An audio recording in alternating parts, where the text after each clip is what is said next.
السلام عليكم ورحمة الله وبركاته. إن الحمد لله نحمده ونستعينه ونستغفره ونعوذ بالله من شرور أنفسنا ومن سيئات أعمالنا. من يهده الله فلا مضل له ومن يضلل فلا هادي له وأشهد أن لا إله إلا الله وحده لا شريك له وأشهد أن محمدا عبده ورسوله صلى الله تعالى عليه وعلى آله وصحبه وسلم تسليما كثيرا. يا أيها الذين آمنوا اتقوا الله حق تقاته ولا تموتن إلا وأنتم مسلمون. يا أيها الناس اتقوا ربكم الذي خلقكم من نفس واحدة وخلق منها زوجها وبث منهما رجالا كثيرا ونساء واتقوا الله الذي تساءلون به والأرحام إن الله كان عليكم رقيبا. يا أيها الذين آمنوا اتقوا الله وقولوا قولا سديدا يصلح لكم أعمالكم ويغفر لكم ذنوبكم ومن يطع الله ورسوله فقد فاز فوزا عظيما. أما بعد فإن خير الحديث كتاب الله وخير الهدي هدي محمد صلى الله عليه وسلم وشر الأمور محدثاتها وكل محدثة بدعة وكل بدعة ضلالة وكل ضلالة في النار. أعوذ بالله من الشيطان الرجيم. واعتصموا بحبل الله جميعا ولا تفرقوا واذكروا نعمة الله عليكم إذ كنتم أعداء فألف بين قلوبكم فأصبحتم بنعمته إخوانا وكنتم على شفا حفرة من النار فأنقذكم منها كذلك يبين الله لكم آياته لعلكم تهتدون. শ্রদ্ধেয় উলামায়ে কিরাম, সম্মানিত দ্বীনী ভাই এবং বোন সকল, আল্লাহ পাক রব্বুল আলামিনের যাবতীয় প্রশংসা সুন্নতি খুতবায় নবী করিম সাল্লাল্লাহু আলাইহি সাল্লাম যেটি পাঠ করতেন প্রতি মজলিসে, প্রত্যেক প্রয়োজনে তাতে পেশ করেছি। আল্লাহ পাক যেন তা কবুল করেন। তারপরে রাসূলুল্লাহ সাল্লাল্লাহু আলাইহি সাল্লামের উপর সালাত এবং সালাম পেশ করা প্রত্যেক মজলিসে বরকতের উপায় এবং রাসূলুল্লাহ সাল্লাল্লাহু আলাইহি সাল্লামের একটি বড় হক আমাদের উপর, তাও পেশ করেছি। আল্লাহ পাক রব্বুল আলামিন যেন কবুল করেন। তারপরে আল্লাহ পাক রব্বুল আলামিনের খাস শুকরিয়া আদায় করি যে আল্লাহ পাক আমাদেরকে এই জুবাইল দাওয়া সেন্টারের জামে মসজিদে এই পবিত্র দিনে আল্লাহ পাক রব্বুল আলামিন জুমার দিন পার হয়ে যে রাতটি রয়েছে, এই রাতে এশার সালাতের পরে আমাদেরকে আল্লাহ পাকের কথা এবং তার রাসূল সাল্লাল্লাহু আলাইহি সাল্লামের কথা শোনার জন্য, শোনাবার জন্য একত্রিত হওয়ার আল্লাহ পাক সুযোগ করে দিয়েছেন, তৌফিক দান করেছেন। এটি আল্লাহ পাকের খাস রহমত। বলুন সকলে আলহামদুলিল্লাহ। শুকরিয়া আদায় আল্লাহ পাকের করার পরে শুকরিয়া আদায় করি সৌদি আরবের যে ইসলামিক সরকার, যারা দ্বীনের দাওয়াতের কাজের জন্য একটি ওয়াজারা, একটি মিনিস্ট্রি, একটি বিভাগ এমন রয়েছে যেই বিভাগটি ইসলামের খেদমতে ওয়াজারাতুশ শুউনুল ইসলামিয়া ওয়াল আওকাফ ওয়াদ দাওয়াত ওয়াল ইরশাদ। পৃথিবীর কোনো দেশে ধর্ম মন্ত্রণালয় তো অন্য দেশে আছে, মুসলিম দেশে, কিন্তু তার সাথে ইসলামিক অ্যাফেয়ার্সের সাথে, আওকাফের সাথে দাওয়া, ইরশাদ, এই এতটুকু কোথাও নেই। এই একটি মোবারক দেশ, এই একটি হারমাইন শরীফের দেশ, যেখানে দাওয়া ইরশাদের একটি মিনিস্ট্রি রয়েছে, যাদের তত্ত্বাবধানে এবং যাদের অনুমতিক্রমে আল্লাহ পাক তাদের সকলকে জাযায়ে খায়ের দান করেন। এই ইসলামিক সেন্টারগুলি সৌদি আরব প্রত্যেক ছোট বড় শহরে অনেক ইসলামের 200-র বেশি ইসলামিক সেন্টার ছড়িয়ে ছিটিয়ে রয়েছে। এবং আলহামদুলিল্লাহ সকল দায়ী ভাইয়েরা আপন আপন অবস্থায় যাকে যতটুকু আল্লাহ তৌফিক দান করেছেন, আল্লাহ পাকের রহমতে, আল্লাহ পাকের তৌফিকে তারা দ্বীনের কাজ করে যাচ্ছে। কারো যদি কথার দ্বারা দ্বীনের খেদমত হয়, তো কারো লিখনেই তারা দ্বীনের খেদমত হচ্ছে, কারো শ্রম দ্বারা, মেহনত দ্বারা, পরিশ্রম দ্বারা দ্বীনের খেদমতের কাজ হচ্ছে। এবং বিশেষ করে আরবি ভাষা ছাড়া অন্য ভাষায় যে আমাদেরকে বলার সুযোগ করে দিয়েছেন এই এখানকার কর্মকর্তারা, আল্লাহ পাক রব্বুল তাদেরকে যেন জাযায়ে খায়ের দান করেন, উত্তম বদলা দান করেন। এমন একটা সময় ছিল যখন আমরা মদিনা ইউনিভার্সিটিতে লেখাপড়া করি, তখন ইসলামিক সেন্টার খুলেনি। সর্বপ্রথম আল কাসিম ইসলামিক সেন্টার খুলে, তার আগে কোনো জায়গায় আরবি ছাড়া অন্য কোনো ভাষায় কথা বললে অত সহজ বিষয় ছিল না। জানি না কি বলছে, এত সহজ বিষয় ছিল না যে আপনি বা আপনি তো দূরের কথা, আমাদের মতো লোক যেখানে সেখানে কথা বলবে বা মসজিদ দুইটা কথা বলবে, এইরকম কোনো সুযোগ ছিল না। কিন্তু আলহামদুলিল্লাহ এই মিনিস্ট্রির মাধ্যমে, আওকাফ এবং দাওয়া ইরশাদের মাধ্যমে, ইসলামিক সেন্টারগুলি খোলার মাধ্যমে আল্লাহ পাক এই সুযোগ করে দিয়েছেন এবং আলহামদুলিল্লাহ দায়ী ভাইয়েরা কাজ করে যাচ্ছে। আল্লাহ পাক সকলের কাজে যেন বরকত দান করেন, ইখলাস দান করেন এবং আমরা যা কিছুই করছি আল্লাহ পাক যেন তা কবুল করেন। বড় বিষয় এই নয় যে অনেক কাজ করছি বা কেউ করছে, বড় বিষয় হচ্ছে আল্লাহ পাক কবুল করছেন কিনা। ইব্রাহিম আলাইহিস সালামের মতো ভালো কাজ আমাদের দ্বারা কারো দ্বারা সম্ভব নয়। আল্লাহর ঘর খানায় কাবা তৈরি করেছেন, তৈরি করছেন বাপ বেটা মিলে। তারপরেও এই আশঙ্কা যে আল্লাহ কবুল না করলে এই আমাদের মেহনত এই কাবা ঘর তৈরি করা কোনো কাজে আসবে না। তাই আল্লাহ পাকের কাছে দোয়া করেছেন, ওয়াইজ ইয়ারফাউ ইব্রাহিমুল কাওয়াইদা মিনাল বাইত ওয়া ইসমাঈল, বাপ বেটা ইব্রাহিম ইসমাইল দুইজনেই কাবা ঘরকে উঁচা করছেন, নির্মাণ করতে আছেন। আর আল্লাহ পাকের কাছে দোয়া করছেন, রব্বানা তাকাব্বাল মিন্না ইন্নাকা আনতাস সামিউল আলিম, হে আমাদের প্রতিপালক তাকাব্বাল মিন্না, আমাদের পক্ষ থেকে সাদরে গ্রহণ করো, কবুল করো। কবুল না হলে আপনার কোনো কিছুই কাজে আসবে না। আমল করছেন না, সেবা কঠোর পরিশ্রম করছেন, কিন্তু কবুল না হইলে তাসলা নারান হামিয়া, জ্বলন্ত আগুনে জাহান্নামে যেতে হবে। আর আমল কবুল হওয়ার জন্য যেসব শর্ত রয়েছে, যারা দাওয়া সেন্টার ইসলামিক সেন্টার আসেন তাদের ভালো করে আলহামদুলিল্লাহ জানা আছে, তাই না? এক আল্লাহ পাকের জন্য কাজটি হইতে হবে এবং এক রসুলের তরিকায় হইতে হবে। আল্লাহ পাকের সন্তুষ্টি ছাড়া দুনিয়ার কোনো গরজ বা কাউকে রাজি করা, খুশি করা, দুনিয়ার কোনো স্বার্থ হাসিল করা, এই সব যেন না থাকে। ইখলাস তৌহিদবিহীন যেন কাজ না হয়।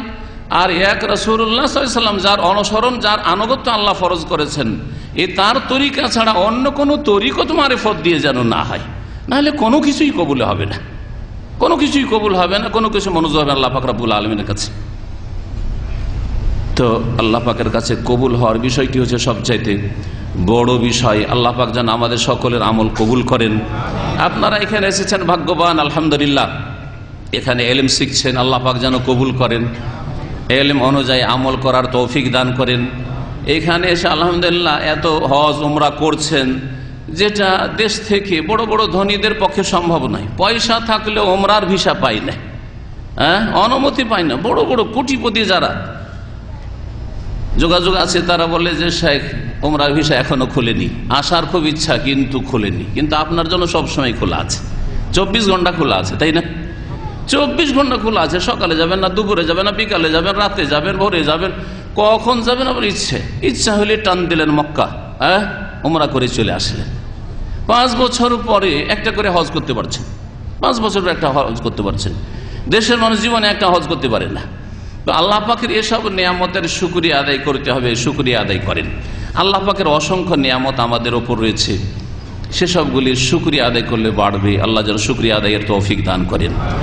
কত বড় যে নিয়ামত, এই নিয়ামতগুলি, নিয়ামত আপনার হাত ছাড়া না হইলে, নিয়ামত হারিয়ে না গেলে নিয়ামতের কদর মর্যাদা বুঝতে পারবেন না।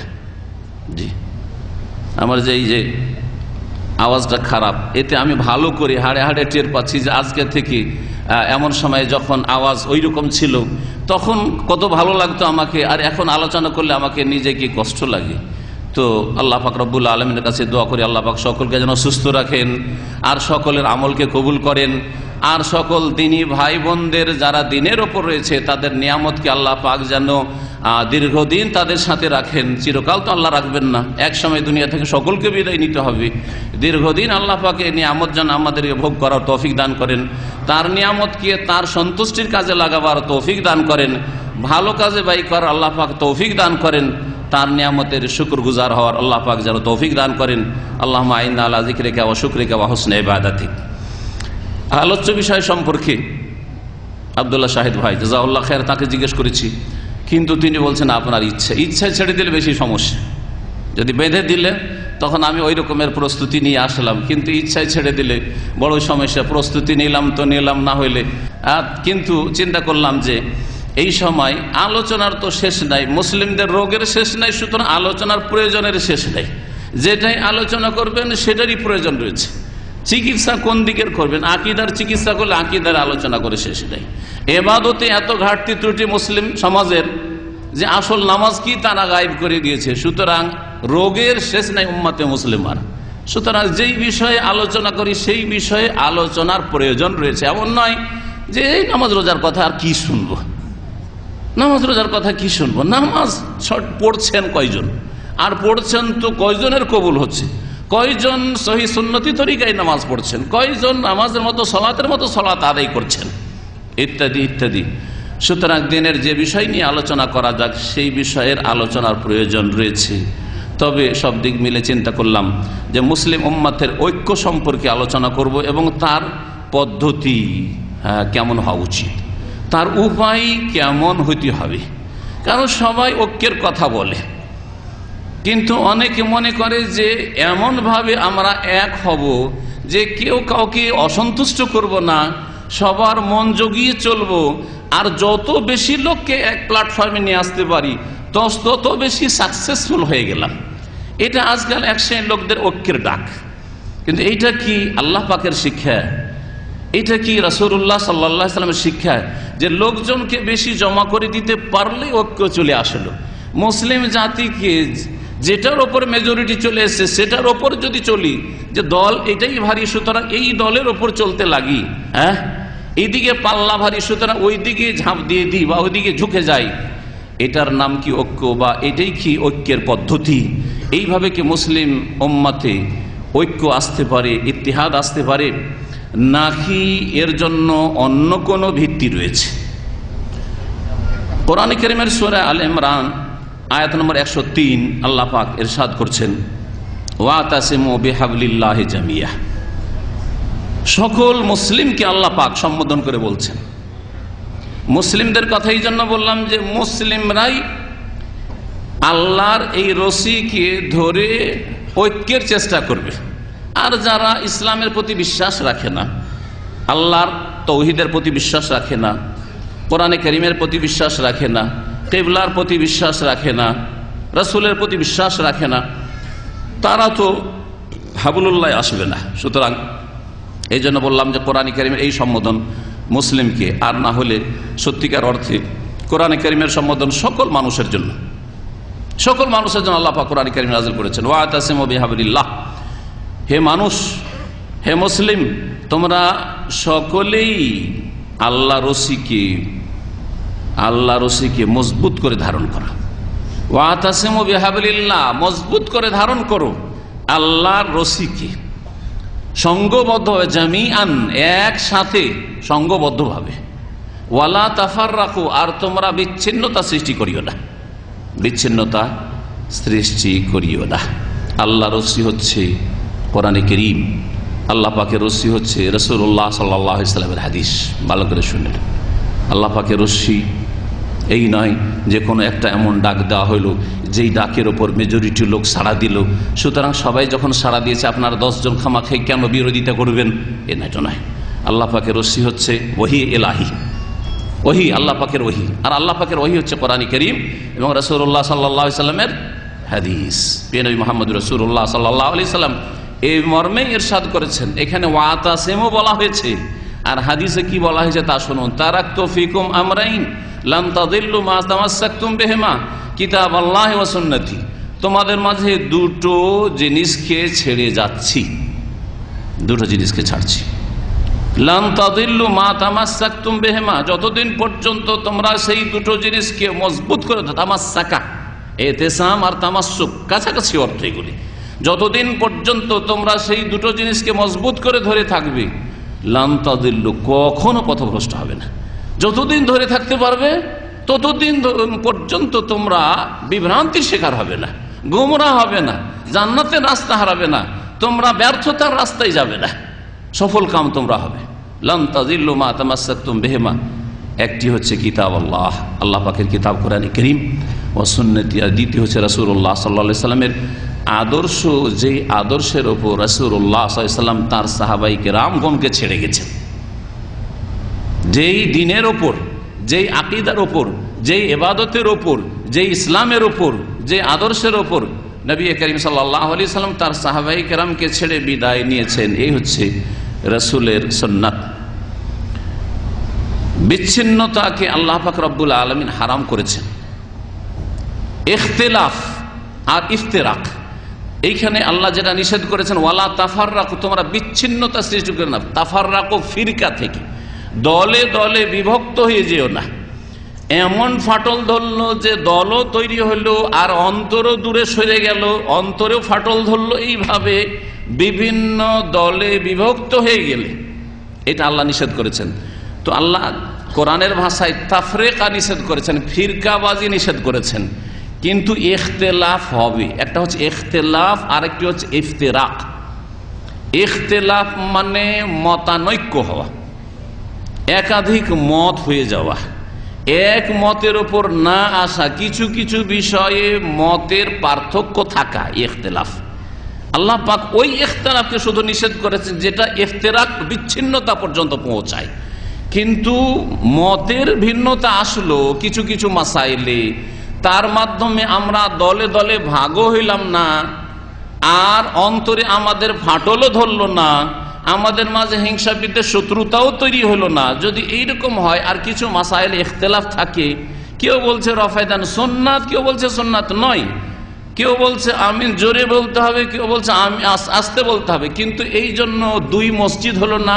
আর আমিন জোরে বললে মসজিদে চড়তে দেব না, রফায়দানি করলে মসজিদে আসতে দেব না, এইরকম দল পাকাপাকি আর গোড়ামি যদি না হয়, তাহলে এইরকম ইখতিলাফের অবকাশ আছে। কারণ সম্ভব নয় যে সারা বিশ্বের সমস্ত মানুষকে, মুসলিমকে এক করে দেবে, যে কোনো যেন দ্বিমত না থাকে, এটা অসম্ভব কাজ। আল্লাহ পাক কোরআনে কারীমে একটা আয়াতে জানা হচ্ছে, ওয়ালা ইয়াজালুনা মুখতালিফিনা ইল্লা মান রাহিমা রাব্বুকা। মানুষের স্বভাবই হচ্ছে এই, মানুষের প্রকৃতি হচ্ছে এই, যে ওয়ালা ইয়াজালুনা মুখতালিফিন, সব সময় তারা ইখতিলাফ করতে থাকবে, মতানৈক্য হবে। বাপ বেটাতে ইখতিলাফ হয় না? বাপ বলছে জমিটা কিনবো, ছেলে বলছে না এটা করবো না, ছেলে বলছে আমি দোকান দেবো, বাপ বলছে তুই চাকরি নে, ইখতিলাফ হয় না? হবে। অসম্ভব যে কোনো ক্ষেত্রে দ্বিমত হবে না। পারিবারিক দ্বিমত হবে না, দিনের ক্ষেত্রে, মাসলা মাসাইলের ক্ষেত্রে দ্বিমত হবে না, আকীদার ক্ষেত্রে দ্বিমত চলবে না। আকীদার ক্ষেত্রে কেউ বলবে আল্লাহ আরশে আজিমে, সৃষ্টির ঊর্ধ্বে, আর কেউ বলবে সর্বত্র, এইটা চলবে না, এটা চলবে না। কেউ বলবে যে আল্লাহকে সরাসরি ডাকতে হবে, আর কেউ বলে যে না ভায়া ওসিলা দিয়ে, ওলি আউলিয়া গোস কুতুবের ওসিলা দিয়ে, নবী রাসূল ওসিলা দিয়ে ডাকতে হবে। আকীদার ইখতিলাফ চলবে না, বর্জনীয়। কিন্তু ছোটখাটো ইখতিলাফ থাকতে পারে, মতের ভিন্নতা থাকতে পারে, এটাকে আল্লাহ নিন্দা করেননি যতক্ষণ পর্যন্ত তাতে বিচ্ছিন্নতা সৃষ্টি না হয়, ইফতিরাক না পয়দা হয়। এই জন্য আল্লাহ বলছেন, ওয়ালা ইয়াজালুনা মুখতালিফিন, সর্বদাই মানুষের স্বভাব হচ্ছে ইখতিলাফ করা, ভিন্ন মত পোষণ করা, ইল্লা মান রাহিমা রাব্বুক, তবে আল্লাহ পাকের খাস রহমত যার উপর হয়েছে তার বিষয়টি তারা এক হইতে চেষ্টা করবে। আল্লাহ পাকের তাহলে এক হওয়ার চেষ্টা করা, এটা হচ্ছে আল্লাহ পাকের খাস রহমত, আল্লাহ পাকের পক্ষ থেকে বিশেষ দয়া, করুণা। ইল্লা মান রাহিমা রাব্বুক, তাহলে আল্লাহ কি বললেন? যে ইখতিলাফ মানুষের স্বভাব, ব্যতিক্রম হচ্ছে ইখতিলাফ কারা করে না?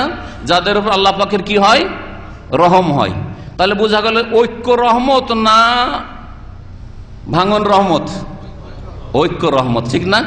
কোরআনে কারীম আল্লাহ পাক বলছেন কোরআনে কারীমে যে ঐক্য হচ্ছে রহমত, আর বিচ্ছিন্নতা হচ্ছে তাহলে রহমতের বিপরীত, জহমত, আযাব, ঠিক না? রহমত যদি না হয় আযাব, ঠিক না? শাস্তি, পানিশমেন্ট। বাপ বেটাতে যদি ইখতিলাফ, স্বামী স্ত্রীতে যদি দ্বিমত, ঝগড়া দ্বন্দ্ব মিটে না, তাহলে এটা কি শাস্তি নয়? অবশ্যই শাস্তি। এটা কোনো শান্তির কাজ নয়। কোরআন তো এই বলে, জাল হাদিস কি বলে? ইখতিলাফ উম্মতি রাহমাতুন, আমার উম্মতে ইখতিলাফ করা হচ্ছে কি? রহমত। কোরআন ঠিক না হাদিস? এই হাদিসটা ঠিক, হ্যাঁ না দুটাই ঠিক? রসুল আর আল্লাহ এবং রসুল ইখতিলাফ চলছে। আল্লাহ বলছেন যে রহমত হচ্ছে ঐক্য, রহমত হচ্ছে কি ঐক্য। আর যদি নবীর এটি হাদিস হতো তাহলে নবী বলছেন না না না না, ইখতিলাফ উম্মতি রহমাতুন, আমার উম্মতের ঝগড়া করা আর ইখতিলাফ করা হচ্ছে রহমত। এই কথা নবী বলতে পারেন? কোরআনের বিরোধিতা করার জন্য এসেছিলেন না কোরআনে বাস্তবায়নের জন্য? মা আয়েশা কি বলছেন নবী করিম সাল্লাল্লাহু আলাইহি ওয়াসাল্লাম সম্পর্কে? কাইফা কানা খুলুক রাসূলিল্লাহ সাল্লাল্লাহু আলাইহি ওয়াসাল্লাম, জিজ্ঞাসা করা হলো মা আয়েশা রাদিয়াল্লাহু আনহাকে যে রাসূলুল্লাহ সাল্লাল্লাহু আলাইহি ওয়াসাল্লামের চরিত্র কেমন ছিল? উত্তর কি বলেছিলেন?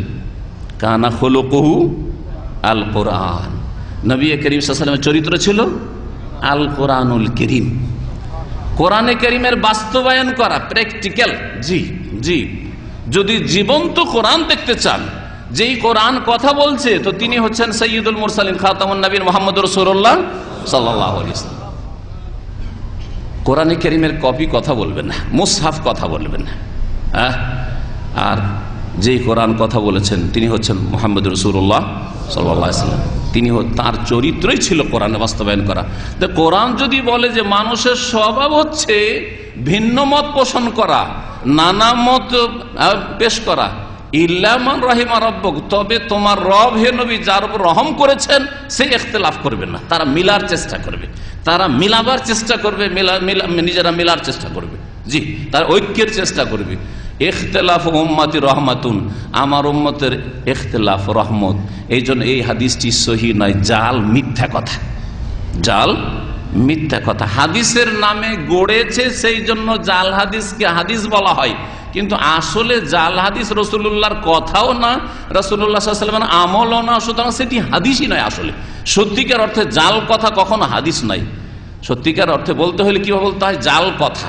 কিন্তু যেহেতু হাদিসের নামে গড়েছে গড়নেওয়ালা, সেই জন্য জালকে কি বলা হয়? হাদিসের নামে যদি গড়া হয় তো এটিকে বলা হয় জাল হাদিস, হাদিস মওযু, আসলে হাদিস নয়। তো ভালো করে বুঝতে পারলেন যে এই জাল হাদিস পেশ করে মুসলিমদের মধ্যে ভাঙন রাখতে চায়, যে কমপক্ষে 4 ভাগে ভাগ হয়ে থাকো, আর 4 রকমের মসজিদ, 4 রকমের মুসাল্লা তৈরি করো, আর কেউ কারো সাথে কাছে আসিও না, দূরে দূরে থাকো। যে এই যে শিক্ষা দেওয়া হয়েছে, এটাই জাল হাদিসের ভিত্তিতে, কোরআনের ভিত্তিতে নয়, হাবলুল্লাহর ভিত্তিতে নয়। হাবলুল্লাহ হচ্ছে কোরআনে কারীম এবং রাসূলুল্লাহ সাল্লাল্লাহু আলাইহি ওয়াসাল্লামের সহিহ হাদিস, মকবুল হাদিস। বিচ্ছিন্নতা আল্লাহ পাক হারাম করেছেন, ওয়ালা তাকুনু কাল্লাযিনা তাফাররাকু ওয়াখতালাফু মিন বাদি মা জাহাল বাইয়ানা। তাহলে এমন ইখতিলাফ বর্জনীয় যাতে ফিরকাবাজি চলে এসছে, দলে দলে ভাগ হয়েছে, ওদের মতো হয়ে যায় না, অর্থাৎ ইহুদি খ্রিস্টানদের মতো হয়ে যায় না। তাদের কাছে সুস্পষ্ট দলিল প্রমাণ আসার পরেও তারা দলে দলে বিভক্ত হয়েছে। তারা বিভক্ত হওয়ার চেষ্টা করিও না, জড়াবার চেষ্টা করবে। আল্লাহ পাক রব্বুল আলামিন তারপরে তার একটি খাস রহমতের কথা স্মরণ করিয়ে দিচ্ছেন এই আয়াতে, মদিনার লোকদেরকে, আনসার। মদিনার আনসারদের সম্পর্কে আপনারা জানেন যে তারা আওস গোত্রের, না হইলে খাজরাজ গোত্রের। এই দুটো গোত্র জাহিলিয়াতের যুগে মুশরিক গোত্র ছিল। নবী করিম সাল্লাল্লাহু আলাইহি সাল্লামের দাওয়াতে তারা সাড়া দিল, আর সাড়া দিয়ে তারা মক্কায় বায়াত করে আসলো, বায়াতে আকবায় উলা, বায়াতে আকবায় সানিয়া। তারপরে নবী সাল্লাল্লাহু আলাইহি সাল্লামকে আহ্বান করলো তারা যে আসেন ইয়া রাসূলুল্লাহ, আপনার জাতি, আপনার কওম, আপনার বংশ দ্বীন ইসলামের কথা বলতে সুযোগ দেয় না, আসেন মদিনায় আপনি, আমরা আছি, আমাদের জান মাল সবকিছু আপনার জন্য কুরবানি, আপনার নিয়ে আসা দিনের জন্য কুরবানি। নবী করিম সাল্লাল্লাহু আলাইহি ওয়াসাল্লাম আল্লাহর হুকুম যখন হইল, হিজরত করে আসলেন। হিজরত করে আসার পরে একটা ঘটনা ঘটে, পানি নিয়ে একটু ঝগড়া হয়, আর ঝগড়া হওয়ার পরে মুহাজির আনসারীকে মেরে দেয়। তখন আনসারী ডাকে তার বংশকে, মুহাজির ডাকে নিজের বংশে, ইয়ালাল মুহাজিরিন ইয়ালাল আনসার। দুই দিক থেকে দলে দলে লোক চলে আসে, যেমন আমাদের দেশে গ্রাম্য মারামারিতে দুই দিক থেকে, দুই বংশ থেকে চলে এসে লাঠি নিয়ে আর অস্ত্র শস্ত্র দিয়ে মারামারি শুরু। এই রকমের উপক্রম, মারামারি লেগেই যাবে। অথচ নবী করিম সাল্লাল্লাহু আলাইহি ওয়াসাল্লাম আসার মাধ্যমে তাদের অন্তরে দ্বন্দ্ব ছিল, তাদের মাঝে ফাটল ছিল, শত্রুতা ছিল, পুরানো শত্রুতা, এত পুরাতন শত্রুতা ছিল যে বোয়াসের যুদ্ধ চলতো মদিনায় আওস এবং খাজরাজ, এই দুই বংশে। এই যুদ্ধ 1 বছর, 2 বছর, 10 বছর, 20 বছর না, 120 বছর পর্যন্ত চলেছে। এই যুদ্ধ চলেছে, শুরু হয়েছিল 120 বছর আগে, আর নবী সাল্লাল্লাহু আলাইহি ওয়াসাল্লাম যখন হিজরত করে আসলেন তখন 120 বছর হয়ে গেছে। এই যুদ্ধ শুরু হওয়ার বয়স 120 বছর হয়ে গেছে। এইরকম যুদ্ধ চলতেই ছিল এবং জানতো আওসরা যে খাজরাজ আমাদের দুশ্মন, আর খাজরাজরা জানতো যে আওস আমাদের দুশ্মন, একে অপরকে দুশ্মন জানতো, শত্রু এরা, কখনো মিলতে পারিনি এদের সাথে। নবী করিম সাল্লাল্লাহু আলাইহি ওয়াসাল্লাম আসার মাধ্যমে তারা যখন সকলে মুমিন মুসলিম হয়ে গেল, অন্তরে সন্তর এমন ভাবে মিলে গেল যে একেবারে ভুলেই গেল সব কথা, কি ছিল না ছিল ভুলেই গেল একেবারে। এইরকম চরিত্রের মুসলিম আমাদেরকে হইতে হবে, এইরকম আখলাকের মুসলিম হইতে হবে। যদি আপনাদের আদর্শ নবী করিম সাল্লাল্লাহু আলাইহি ওয়াসাল্লামের পরে মুহাজিরিন আনসার হয়, তাহলে যদি আপনাদের জন্য আদর্শ মানুষ রাসূলুল্লাহ সাল্লাল্লাহু আলাইহি ওয়াসাল্লামের পরে মুহাজিরিন এবং আনসার হয়, আওস এবং খাজরাজের মুসলিমরা হয়, তাহলে মনে রাখবেন অন্তরকে এত পরিষ্কার করে দিতে হবে যে অন্তরে কোনো রকমের দাগ পর্যন্ত, ফাটল তো দূরের কথা, কোনো রকমের দাগ যেন না থাকে, নিশানা পর্যন্ত না থাকে। যখন এই রকম একটু ঝগড়া আর মারামারির উপক্রম হইল, আয়াত নাজিল হইল। আল্লাহ পাক বলেন ওয়াজকুরু নি'মাতাল্লাহি আলাইকুম, তোমরা ভুলে গেছো আল্লাহর সেই অনুগ্রহ নিয়ামতকে স্মরণ করো। ইজ কুনতুম আদান, যখন তোমরা পরস্পর শত্রু ছিলে, এক দল অপর দলের বড় শত্রু ছিলে। ফাআল্লাফা বাইনা কুলুবিকুম, অতঃপর আল্লাহ তোমাদের অন্তরকে মিলিয়ে দিলেন, জড়িয়ে দিলেন, ফাটলে জোড়া লাগিয়ে দিলেন। আল্লাহ পাক রব্বুল, কে করেছেন এই কাজটি? কে? আল্লাহ ছাড়া কেউ করতে পারে? আল্লাহ ছাড়া কেউ করতে পারে না। সূরা আনফালের একটি আয়াতে রয়েছে, জি যদি সময় থাকে তো সেই আয়াতটিও পেশ করব পরে, যে আল্লাহ ছাড়া অন্তরের মালিক কেউ না। এই জন্য হেদায়েতের মালিক একমাত্র আল্লাহ, অন্তর ফিরাবার মালিক আল্লাহ, বন্ধুত্ব স্থাপনের মালিক আল্লাহ, শত্রুতা আসে সবকিছুর মালিক আল্লাহ। আল্লাহ যদি না চান যে আপনার কারো সাথে অন্তর মিলবে, তাহলে কখনো মিলাতে পারবেন না। দুনিয়ার সমস্ত ধন সম্পদ ব্যয় করে দিয়ে, রাজত্ব ব্যয় করে দিয়ে যদি মনে করেন যে এদেরকে মিলিয়ে দিব, তাও মিলাতে পারবেন, এই কথা আল্লাহ বলেছেন কোরআনে কারিমে। সারা পৃথিবীর সব কিছু ব্যয় করে দিয়েও অন্তরকে জড়াতে পারবেন না। তোমরা পরস্পর শত্রু ছিলে, ফাআল্লাফা বাইনা কুলুবিকুম, তোমাদের অন্তরের মাঝে আল্লাহ জোড়া লাগিয়ে দিলেন। ফাসবাহতুম বিনিয়ামাতি ইখওয়ানা, সুতরাং তার অনুগ্রহে, তার নিয়ামতের বদৌলতে তোমরা ভাই ভাই হয়ে গেলে।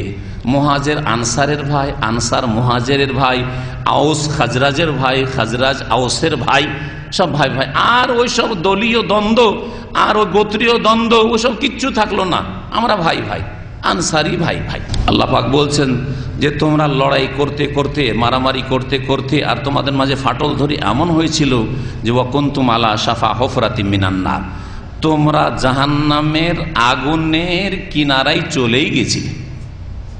আর কত লোক যে কুফরের অবস্থায় আর ওইরকম মারামারি করে, খুন করে, কেউ খুন করেছে, কেউ খুন হয়েছে।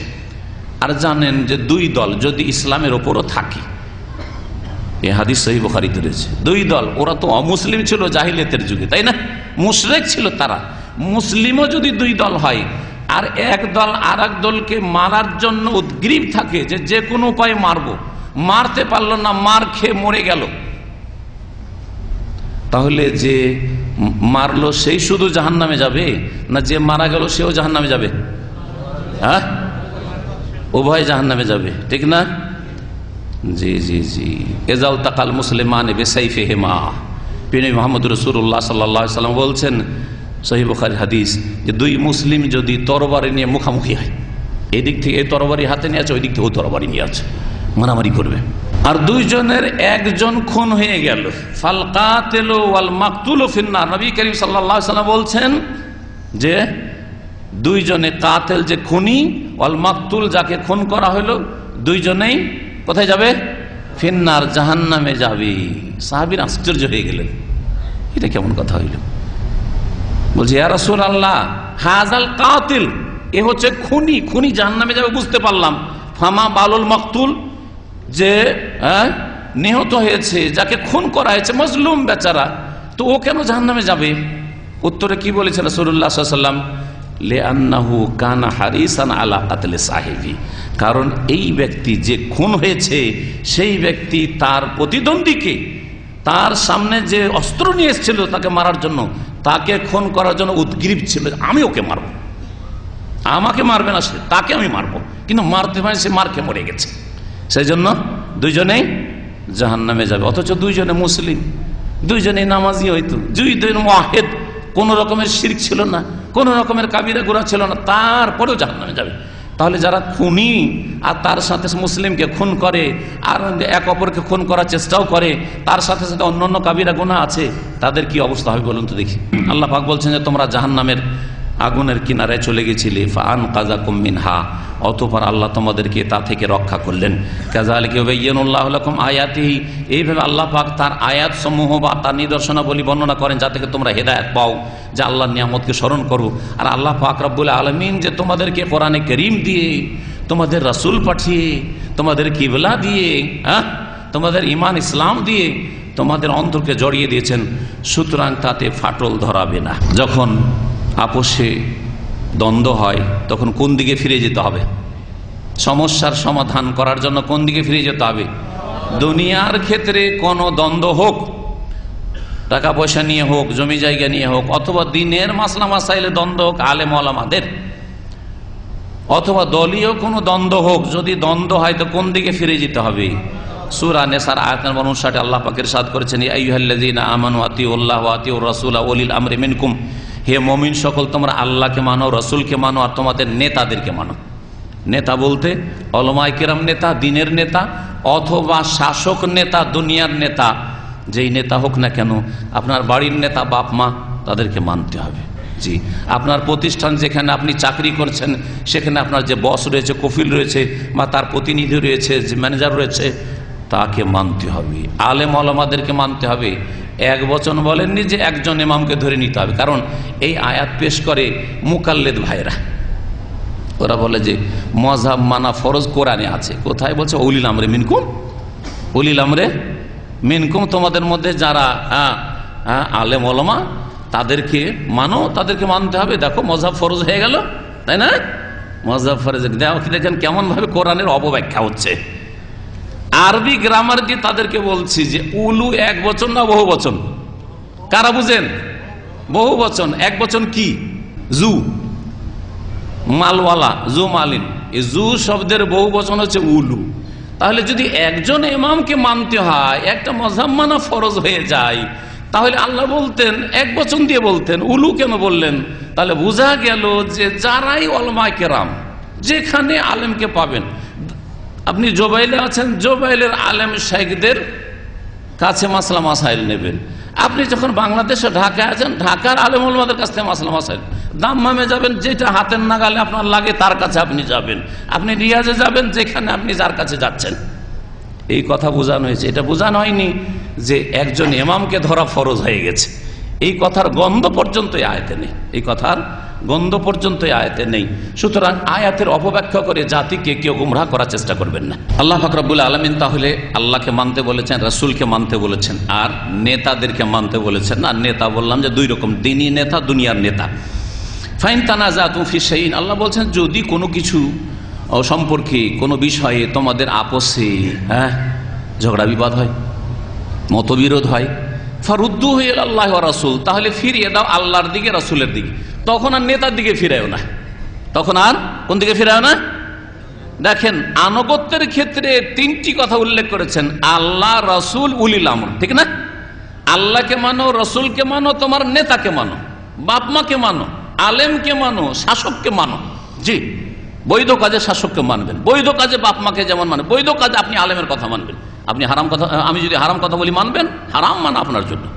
নাজায়েজ বিদাতের কথা বলে মানবেন, হারাম আপনার জন্য। আমি বিদাত করতে বলবো আর আপনি বিদাত করবেন, অথচ আপনি বুঝতে পেরেছেন আমি বিদাতি কথা বলছি। মানতে আল্লাহ বলছেন তিন কথা, আল্লাহ, রাসূল এবং নেতা।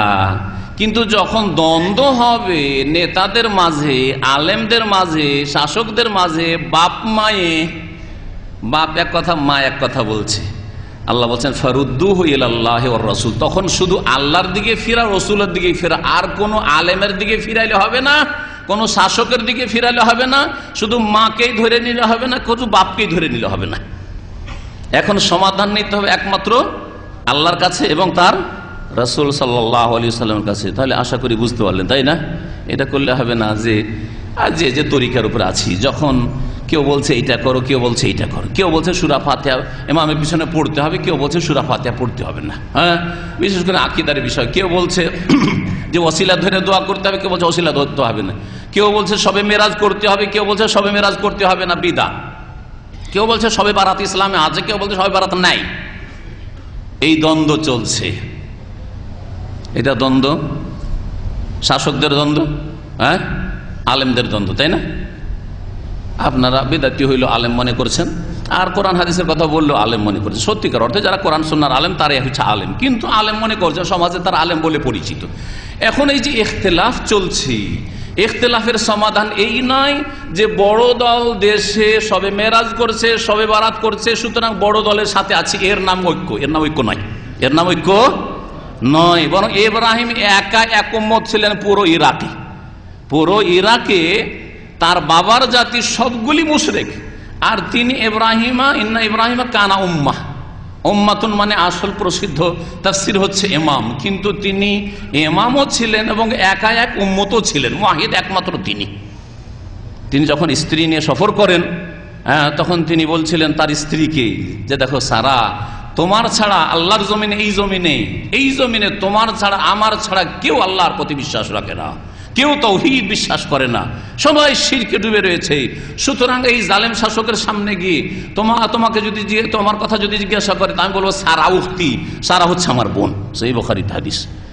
কারণ তুমি আমার আনতে উখতি ফিল ইসলাম, তুমি হচ্ছে আমার দিনী বোন, তুমি হচ্ছে আমার দিনী বোন। তাহলে ইব্রাহিম আলাইহিস সালাম একাই ঐক্যের প্রমাণ পেশ করেছেন।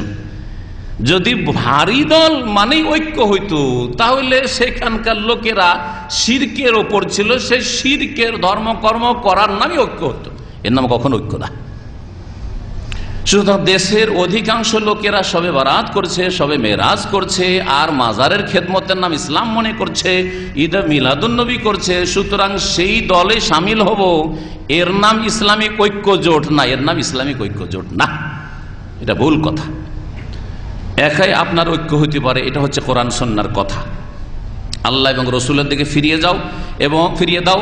আল্লাহ এবং রসুলের কাছে ফিরিয়ে দিয়ে যদি দেখো যে আমি একা হয়ে গেলাম, তুমি একা না, লা তাহজান ইন্নাল্লাহ মা'ানা, চিন্তা করিও না, আল্লাহ তোমার সাথে আছে, আর তুমি রসুলের সাথে আছো, রাসূলুল্লাহ সাল্লাল্লাহু আলাইহি ওয়াসাল্লামের সাথে আছো তুমি। এটাই তোমার ঐক্যের জন্য যথেষ্ট, যে তুমি রাসূলুল্লাহ সাল্লাল্লাহু আলাইহি ওয়াসাল্লামের শিবিরে আছো, অন্য কোথাও যাওনি তুমি। ইন কুনতুম তুমিনুনা বিল্লাহি ওয়াল ইয়াউমিল আখির, আল্লাহ এবং রাসূলের কাছ থেকে চূড়ান্ত ফয়সালা নেবে, সমস্যার সমাধান নেবে, ঐক্য নিয়ে আসবে আল্লাহ এবং রাসূলের শিক্ষার ভিত্তিতে, যদি তোমাদের বিশ্বাস আল্লাহর প্রতি থাকে আর পরকালের প্রতি। এখন আলোচনা করব আপনাদের সামনে যে ঐক্য কেমন করে হবে, কিভাবে ঐক্য হবে। ঐক্যের ক্ষেত্রে মনে রাখবেন যে আপনাকে আমাকে আমার লক্ষ্য উদ্দেশ্য, যেটা টার্গেট, লক্ষ্য উদ্দেশ্য নির্ধারণ করতে হবে যে আমাদের লক্ষ্য উদ্দেশ্য কি। লক্ষ্য উদ্দেশ্য আমাদের যদি পার্থিব হয়, যে পার্থিব ক্ষেত্রে আমরা এই বৃহৎ স্বার্থ রাখি, সেই জন্য ঐক্য নিয়ে আসবো, তাহলে কখনো সেটা ইসলামিক ঐক্য নয়।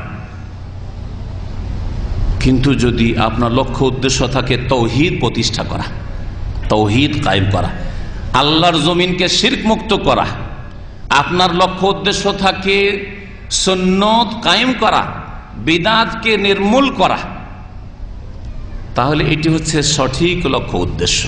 তাহলে লক্ষ্য উদ্দেশ্য আপনাকে নির্ধারণ করতে হবে যে আপনার ঐক্যের লক্ষ্য উদ্দেশ্য কি।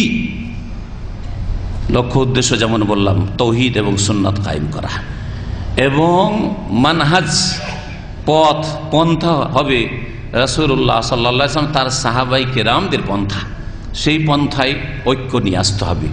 দল ভারী করব, আমিও কিছু ছাড় দিলাম, তারাও কিছু ছাড় দিয়ে আসলো, এইভাবে এই তরিকা ইসলামে নেই। যদি এটা থাকতো, আর শিরকের সাথে সমঝোতা করে নিব, বিদাতের সাথে সমঝোতা করে নিব, কিছু ছাড় দিয়ে দিলাম, কিছু বিদাত করলাম, কিছু সুন্নাত তারাও করলো, তো এইরকম প্রস্তাব যখন মক্কায় ছিলেন রাসূলুল্লাহ সাল্লাল্লাহু আলাইহি ওয়াসাল্লাম, তখনই তার কাছে পেশ করা হয়েছিল।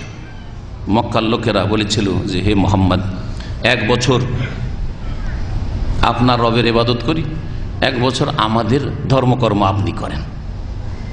প্রস্তাব পেশ করেছিলেন না করেনি? মেরেছিলেন। সূরা কাফেরুন নাযিল হয়ে গেল, আর কাফেরদেরকে আল্লাহ সম্বোধন করে বলে দিলেন, এই নবী কাফেরদেরকে শুনিয়ে দাও, বলি আই হাল কাফেরু, হে নবী তাদেরকে বলে দাও ঘোষণা করে যে হে কাফের সমাজ শুনে লাও, লা আবুদু মা তা'বুদুন, তোমরা যে সবের পূজা করো সেসবের কখনো আমি পূজা করতে পারি না। আপনারা জানেন সেই আয়াতগুলি, লা আবুদু মা তা'বুদুন, হ্যাঁ, ওয়ালা আনতুম আবুদুনা মা আবুদু ওয়ালা আনা আবুদু মা আবুদু ওয়ালা আনতুম আবুদুনা মা আবুদু লাকুম দীনুকুম ওয়ালিয়া দীন। একবার না, কয়েকবার করে কথা বলা হচ্ছে, তাই না? যে কখনো এটা হতে পারে না যে ইবাদতের ক্ষেত্রে আল্লাহর ইবাদতের সাথে কারো ইবাদত আমরা করব, আর এর ভিত্তিতে, এই ঐক্যের ভিত্তিতে তোমরা আল্লাহর ইবাদত কিছুদিন করবে, এই ঐক্য চাই না। আল্লাহ ঘোষণা করে নাকচ করে দিলেন। দুনিয়ার ক্ষেত্রে বৃহৎ স্বার্থ, আজকাল অনেকে বলে বৃহৎ স্বার্থের ক্ষেত্রে আমাদেরকে শিরকের সাথেও সমঝোতা করতে হবে, এটা তাদের বড় একজন চিন্তাবিদের বক্তব্য, যে আপনাদেরকে বলছে নাম না উল্লেখ করে। সুতরাং এখন মাজারের কথা বলতে নেই, এগুলো মাজারের কথা বললে মুসলিম জাতির মধ্যে ফাটল ধরবে।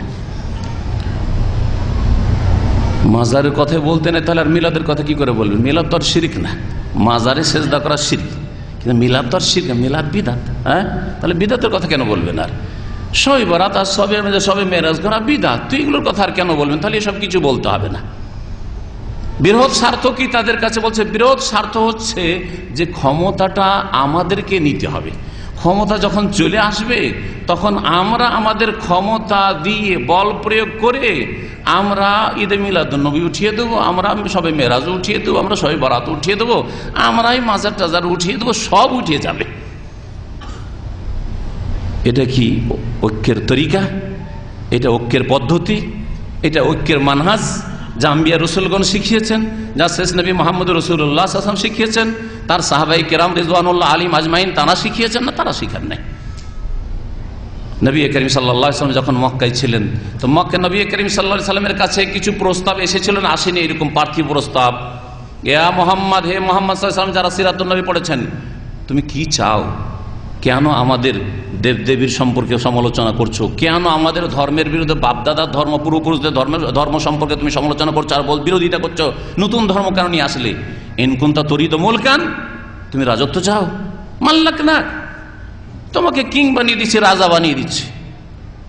ওয়াইন কুনতা তুরিদু মালান, আর যদি তুমি ধন সম্পদ চাও, জামানা লাগ, তোমার জন্য কালেকশন করছি আমরা, চাঁদা করে কত টাকা লাগবে তোমাকে টাকা পয়সা দিয়ে সোনা দানা দিয়ে ডুবিয়ে দেবো। ওয়াইন কুনতা তুরিদু ইমরাতান জামিলাতান, আর যদি সুন্দরী রমণী তুমি চাও তো তুমি ইখতিয়ার করো, তুমি চয়েস করো যে কার মেয়েকে আরবে তুমি বিয়ে করবে। জাওয়াজনাক, তোমার বিবাহ সেই মেয়ের সাথে, সেই সুন্দরী রমণীর সাথে করিয়ে দিচ্ছি। কি চাও? তাহলে তোমার টার্গেট স্ত্রী না তোমার পয়সা না তোমার গদি, কোনটা তোমার টার্গেট? নবী করিম সাল্লাল্লাহু আলাইহি ওয়াসাল্লাম কোনোটা কি টার্গেট বানান নাই যে প্রশাসন যদি হাতে চলে আসে বাকিগুলো সব ঠিক করে নেব, তখন 360টা মূর্তিকে খান খান করে ভেঙে দিয়ে কাবা শরীফকে পাক করে নেব, এটা করেছিলেন? হ্যাঁ, মক্কায় প্রথম দিকে এই প্রস্তাব যখন লোভ দেওয়া হইতো, কয়েকটা স্তর গেছে নবীর জীবনের উপর। প্রথম দিকে ঠাট্টা মস্করার স্তর গেছে, মজাক করে হেও প্রতিপন্ন করে উড়িয়ে দাও, পারা গেল না। তখন প্রলোভন দিতে শুরু হয়েছে যে কিছু লোভ টোপ দিয়ে নবীকে চুপ করানো যাক, টোপ দিয়েও কাজ হলো না, তখন ধমক দেওয়া শুরু হয়েছে, তখন হুমকি দেওয়া শুরু হয়েছে, তখন জুলম অত্যাচার শুরু হয়েছে। তাতেও যখন পারা গেল না, খুন করার জন্য প্রস্তুতি নেওয়া হইল আর বাড়ি ঘেরাও করা হইল, তখন নবী করিম সাল্লাল্লাহু আলাইহি ওয়াসাল্লামকে আল্লাহ পাক হিজরত করার হুকুম দিলেন। তাহলে এটা আপনার মক্কা জীবনের যে 13 বছর, তার ধরেন 3-4 বছর পরে, 3-4 বছর 5 বছর পরেই মোটামুটি এই প্রস্তাবটা এসেছিল যে মক্কার তোমাকে রাজা বানিয়ে দিচ্ছি, না সবচেয়ে বেশি ধনাঢ্য বানিয়ে দিচ্ছি, বড় তুমি ধনবান হয়ে যাবে, আর না হলে সুশ্রী রমণীর সাথে তোমার বিয়ে দিয়ে দিচ্ছি, আর এসব কথা বাদ দাও তুমি।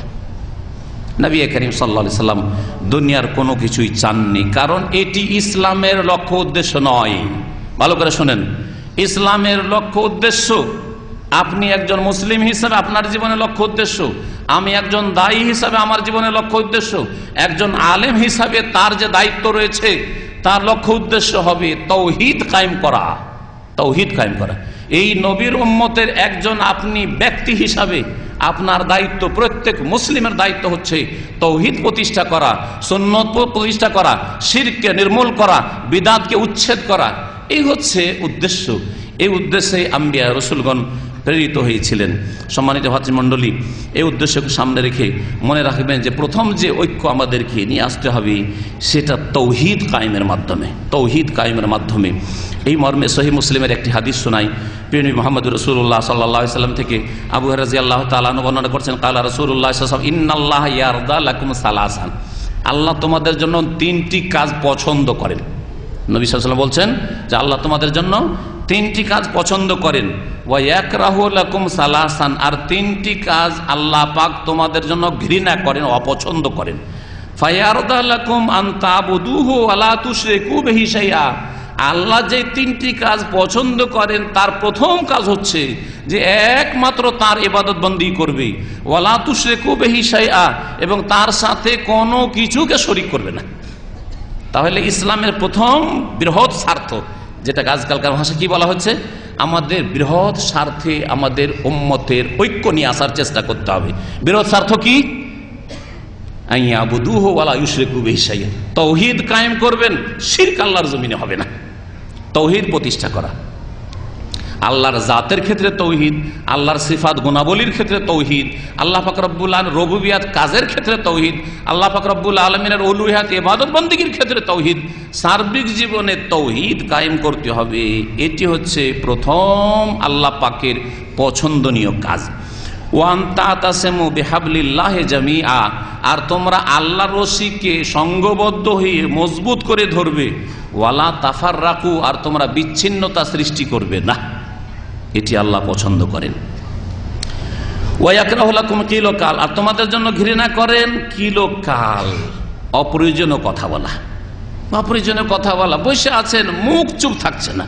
কিছু লোকের স্বভাব আছে বসে থাকতে জানে না, আর কাউকে কথা বলার চান্স দেবেন না। সে যে কোনো জায়গায় বসুক না কেন, এমন ভাবে কথা বলছে যে একটু শ্বাসও নিচ্ছে না যে অন্য কেউ বলার চান্স নিক, বলেই যাচ্ছে বলেই যাচ্ছে বলেই যাচ্ছে। অথবা প্রয়োজন নেই, এখানে না বলাই উচিত, যে কোনো বিষয়ে মন্তব্য করবে। শুধু বেশি কথা বলা না, কিছু লোক তো বেশি কথা বলা সৃষ্টিগত স্বভাব, কিন্তু কিছু লোক আছে যারা যে কোনো বিষয়ে নিজেকে সিয়ানা দেখাবার জন্য, নিজেকে বেশি সাবালক দেখাবার জন্য যে কোনো বিষয়ে মন্তব্য করে। আরে ভাই, আপনি যতটুকু বুঝেন ততটুকুর মধ্যে নিজেকে সীমাবদ্ধ রাখেন। বিরাট বিরাট বিষয়, উম্মতের জটিল জটিল সমস্যা সম্পর্কে কোনো না কোনো একটা মন্তব্য করতে হবে, কোনো না কোনো একটা সিদ্ধান্ত দিতে হবে, কোনো একটা ফতোয়া দিতে হবে। এটা আল্লাহ পছন্দ করেন না। সবখানেই আপনি কথা বলবেন আর দেখাতে চাইবেন যে আমি অনেক বুঝি, হ্যাঁ আমি অনেক বুঝি না, কখনো না। কিলকাল, বেশি কথা বলা আল্লাহ পাক পছন্দ করেন না। ওয়া কাসরাতুস সওয়াল, বেশি অপ্রয়োজনীয় জিজ্ঞাসাবাদও পছন্দ করেন না। হ্যাঁ, যতটুকু আপনার প্রয়োজন আকীদা সম্পর্কে জিজ্ঞাসা করুন, ইবাদত বন্দেগী সম্পর্কে জিজ্ঞাসা করুন, দ্বীনের মাসলা মাসাইল সম্পর্কে জিজ্ঞাসা করুন, মুআমালাত ব্যবসা বাণিজ্য হালাল হারাম জায়েজ নাজায়েজ সম্পর্কে জিজ্ঞাসা করুন। কিন্তু কিচ্ছা কাহিনী কখনকার ছিল, কার মায়ের নাম কি ছিল, কার বাপের নাম কি ছিল, আর কোন কালে কি হয়েছে, ইত্যাদি ইত্যাদি, যেসব প্রশ্নের দিন দুনিয়ার কোনো ফায়দা নেই। আমি খুব সহজ ভাষায় বলি, যেই প্রশ্ন করে দুনিয়ার একটি হালাল রিয়ালও আসবে না আর দিনের একটা নেকিও আসবে না, এই রকমের নিষ্প্রয়োজন প্রশ্ন করা ঠিক নাই, অপছন্দ করেন আল্লাহ পাক। কাসাতুস সওয়াল ওয়া ইযাতুল মাল, আর ধন সম্পদ নষ্ট করা আল্লাহ পাক অপছন্দ করেন। সহিহ মুসলিমের হাদিস। তাওহীদের কথা বললাম, সুন্নতের দলিল নেন। সুন্নতের দলিল সম্পর্কে প্রিয় নবী মুহাম্মদ রাসূলুল্লাহ সাল্লাল্লাহু আলাইহি ওয়াসাল্লাম থেকে আনাস বিন মালিক রাদিয়াল্লাহু তাআলা আনহু বর্ণনা করেছেন, কালা রাসূলুল্লাহ ইন্না বানি ইসরাঈলা ইফতারাকাত আলা 71 ফিরকা, বনু ইসরাঈল মূসা আলাইহিস সালামের উম্মত, তারা 71 দলে বিভক্ত হয়েছিল। ওয়া ইন্না উম্মতি সাতাফতারিকু আলা সিনতাইন ওয়া ইন্না উম্মতি সাতাফতারিকু আলা সিনতাইন, খ্রিস্টানরা 72 বিভক্ত হয়েছিল। ওয়াসাতাফতারিকু উম্মতি আলা 73 ফিরকা, আর আমার উম্মত 73 দলে বিভক্ত হবে। কুল্লুহা ফিন্নার ইল্লা ওয়াহিদা, সবগুলি জাহান্নামে যাবে একটি দল ছাড়া। সেই দলটিকে কোন হাদিসে, ইবনে মাজাহ যেমন হাদিস রয়েছে, আল্লামা আলবানী হাদিসটিকে সহিহ বলেছেন, সে হাদিসে বলা হয়েছে ওয়াহিয়াল জামাতু, সেই দলটি হচ্ছে জামাত, যারা জামাতবদ্ধ জীবন কাটাতে চায়। জামাতবদ্ধ মানে এর অপব্যাখ্যা করবেন না। জামাতবদ্ধ মানে অন্তরে কোনো ফাটল নেই, মুসলিম মুসলিম ভাই ভাই, আর তৌহিদের ভিত্তিতে, সুন্নতের ভিত্তিতে, ইবাদত বন্দেগীর ভিত্তিতে, চরিত্র গঠনের ভিত্তিতে, গুনাহ থেকে বেঁচে থাকার ভিত্তিতে, দাওয়াতের ভিত্তিতে সবাই একই ময়দানের খাদেম। আমরা সকলে আল্লাহ পাক রব্বুল আলামিনের দ্বীনের আমরা খাদেম, যে যতটা পারছেন এই খিদমত করে যান। তো এই হচ্ছে জামাত। জামাত মানে বড় দল নয়, বরং জামাত মানে হচ্ছে যারা কোরআন সুন্নাহর উপর প্রতিষ্ঠিত রয়েছে। কোন কোন রিওয়ায়াত রয়েছে মা আনা আলাইহি ওয়া আসহাবি, ওই দলটি হচ্ছে যারা আমি যেই আদর্শের উপর রয়েছি আর আমার সাহাবায়ে কেরামগণ যে আদর্শ রয়েছে তার উপর যারা কায়েম থাকবে, ওরা হচ্ছে কি জান্নাতি। একটি দল, আর বাকি ৭২টি দলই জাহান্নামে যাবে। এই ছিল তৌহিদ আর সুন্নতের ক্ষেত্রে আমাদের ঐক্য। ঐক্য হইতে হবে ইবাদত বন্দেগীর ক্ষেত্রে, আকীদার ক্ষেত্রে ঐক্য থাকতে হবে। যখন তৌহিদের কথা বললাম, শুধু তৌহিদ মানে তৌহিদের 3টা ভাগে সীমিত রাখবেন না, তৌহিদের সাথে সাথে সংশ্লিষ্ট যতগুলো আকীদার বিষয় রয়েছে, আকীদার ক্ষেত্রে যেন আমাদের ভিন্নতা না থাকে। আর আকীদার ক্ষেত্রে ভিন্নতার ক্ষেত্রে বলবেন যে অসুবিধা নাই, এরাও আমাদেরই। কেউ বলছে নবী আলেমুল গাইব, কেউ বলছে নবী হাজির নাজির, কেউ বলছে নবী নূরের পয়দা, কেউ বলছে নবীর ছায়া ছিল না, ইত্যাদি ইত্যাদি। এইরকম আকীদা রাখে, কোরআন সুন্নাহ বিরোধী, সহি আকীদা বিরোধী ভ্রান্ত আকীদা রাখে। আর বলবেন যে তাদের সাথে ঐক্য হবে না, ঐক্য হবে না। তাদেরকে ঐক্যের জন্য কোরআন সুন্নাহর প্ল্যাটফর্মে আসতে হবে, তাদেরকে আসতে হবে যারা কোরআন সুন্নাহ থেকে সরে আছে, ভ্রান্ত আকীদাতে রয়েছে। আপনি সহি আকীদা ছেড়ে দিকে তাদের দিকে ঝুঁকে যাবেন, এটা ঐক্যের পন্থা নয়, ঐক্যের তরিকা নয়। ইবাদত বন্দেগীর ক্ষেত্রে আমাদের ঐক্য নিয়ে আসতে হবে। ইবাদত, দেখেন এই শিক্ষাও ইসলামে দেওয়া হয়েছে ইবাদত বন্দেগীর পরিমাণ সম্পর্কে। ইবাদত বন্দেগীর ক্ষেত্রে সালাত নামাজ দিয়ে শুরু করি, কারণ তৌহিদের পরে স্থান হচ্ছে নামাজের। তো সালাতের দেখেন পরিমাণ 17 রাকাত ফরজ। এই ক্ষেত্রে ঐক্য আছে না নেই মুসলিমদের মধ্যে? তার আগে আপনারা জানেন যে আমাদের আল্লাহ এক, রাসূল এক, কোরআন এক, আর কিবলা এক, ঠিক না? ঈমানের মৌলিক বিষয়গুলি, ইসলামের স্তম্ভ হচ্ছে 5টি, ঈমানের স্তম্ভ হচ্ছে 6টি। 1 না 2? ভিন্নতা আছে? ভিন্নতা আছে কি না? ভিন্নতা নেই। পরকাল সম্পর্কে আমাদের যে কোনো মুসলিমের বিশ্বাস আছে না নেই? এগুলি হচ্ছে ঐক্যের বিষয়। এতগুলি জিনিস যখন এক, কবরে যে প্রশ্ন হবে 3টি, তাতে ভিন্নতা আছে? যে আরবের লোককে 3টি প্রশ্ন হবে আলাদা, আর ভারত উপমহাদেশের লোকদেরকে 3টি প্রশ্ন হবে আলাদা, এমন কথা আছে? এক। সারা পৃথিবীর সকল মুসলিমকে, সকল মানুষকে জিজ্ঞাসা করা, মান রাব্বুকা, মা দীনুকা, মান নাবিয়ুকা। সবকিছুতে ঐক্য, ঐক্যের শিক্ষা দেওয়া হয়েছে। নামাজের দিকে ফিরে চলে আসি, আকীদার কথা বাদ দিয়ে। এখন নামাজের পরে সারা বিশ্বে সকল মুসলিম একমত যে নামাজ ফরজ 5 ওয়াক্ত, আর 5 ওয়াক্তে কত রাকাত ফরজ? 17 রাকাত ফরজ। এখন নামাজের পরিমাণে যখন আমরা একমত হয়েছি, নামাজের তরিকাতে যথাসাধ্য এক হওয়ার চেষ্টা করতে হবে। এই ক্ষেত্রে অনেকটা এক আমরা। নামাজ শুরু হয় তাকবীরে তাহরিমা দিয়ে আর শেষ হয় সালামের সাথে, এটা হচ্ছে কমন জিনিস, ঠিক আছে? এটা আমাদের ঐক্য আছে। নবী মুহাম্মদ রাসূলুল্লাহ সাল্লাল্লাহু আলাইহি ওয়াসাল্লাম বলেছেন, মিফতাহুস সালাতি আত-তাহুর, নামাজের চাবি হচ্ছে তাহারাত।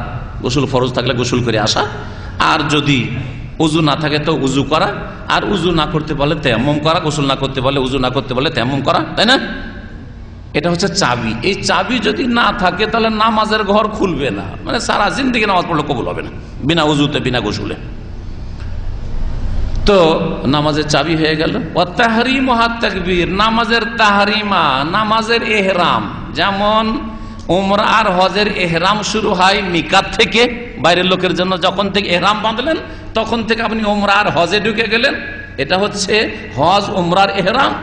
আর নামাজের তাকবীরাতুল এহরাম, আরবরা তাকবীরাতুল এহরাম বলে, তাকবীরাতুল এহরাম বলে, আর আমাদের ভারত, বাংলাদেশ, পাকিস্তানের লোকেরা তাকবীরে তাহরিমা বলে, তাকবীরে তাহরিমা বলে। একই কথা, ওই রাম রাম মিম থেকে এসছে।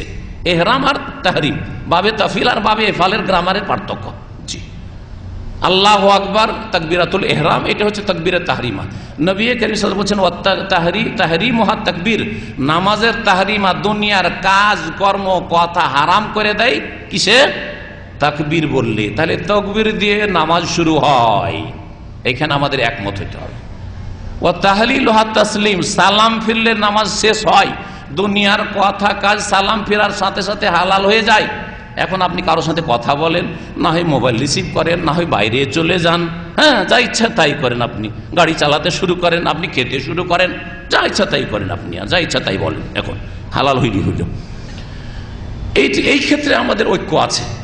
এখন এতটুকু ঐক্যের সাথে কিছু অ্যাড করে দেওয়া যে তকবীরে তাহরিমার আগে নামাইতো পড়বো, হ্যাঁ জায়নামাজের দোয়া পড়বো, ইক্তাদায় তো বেহাজাল ইমাম পড়বো, সালাম ফেরার পরে সম্মিলিত মোনাজাত করব, আর কপালে হাত দিব, এগুলো না করলি হলো, এই বিদআতগুলি না করলি হলো, ঐক্য চলে আসবে। এইভাবে ঐক্য আসবে। আর আপনি বলবেন যে যে যেটা করছে করতে দাও, নামাইতো পড়ছে নামাইতো পড়তে দাও, বলিও না, কই কিচ্ছু বলিও না, এটার নাম ঐক্য।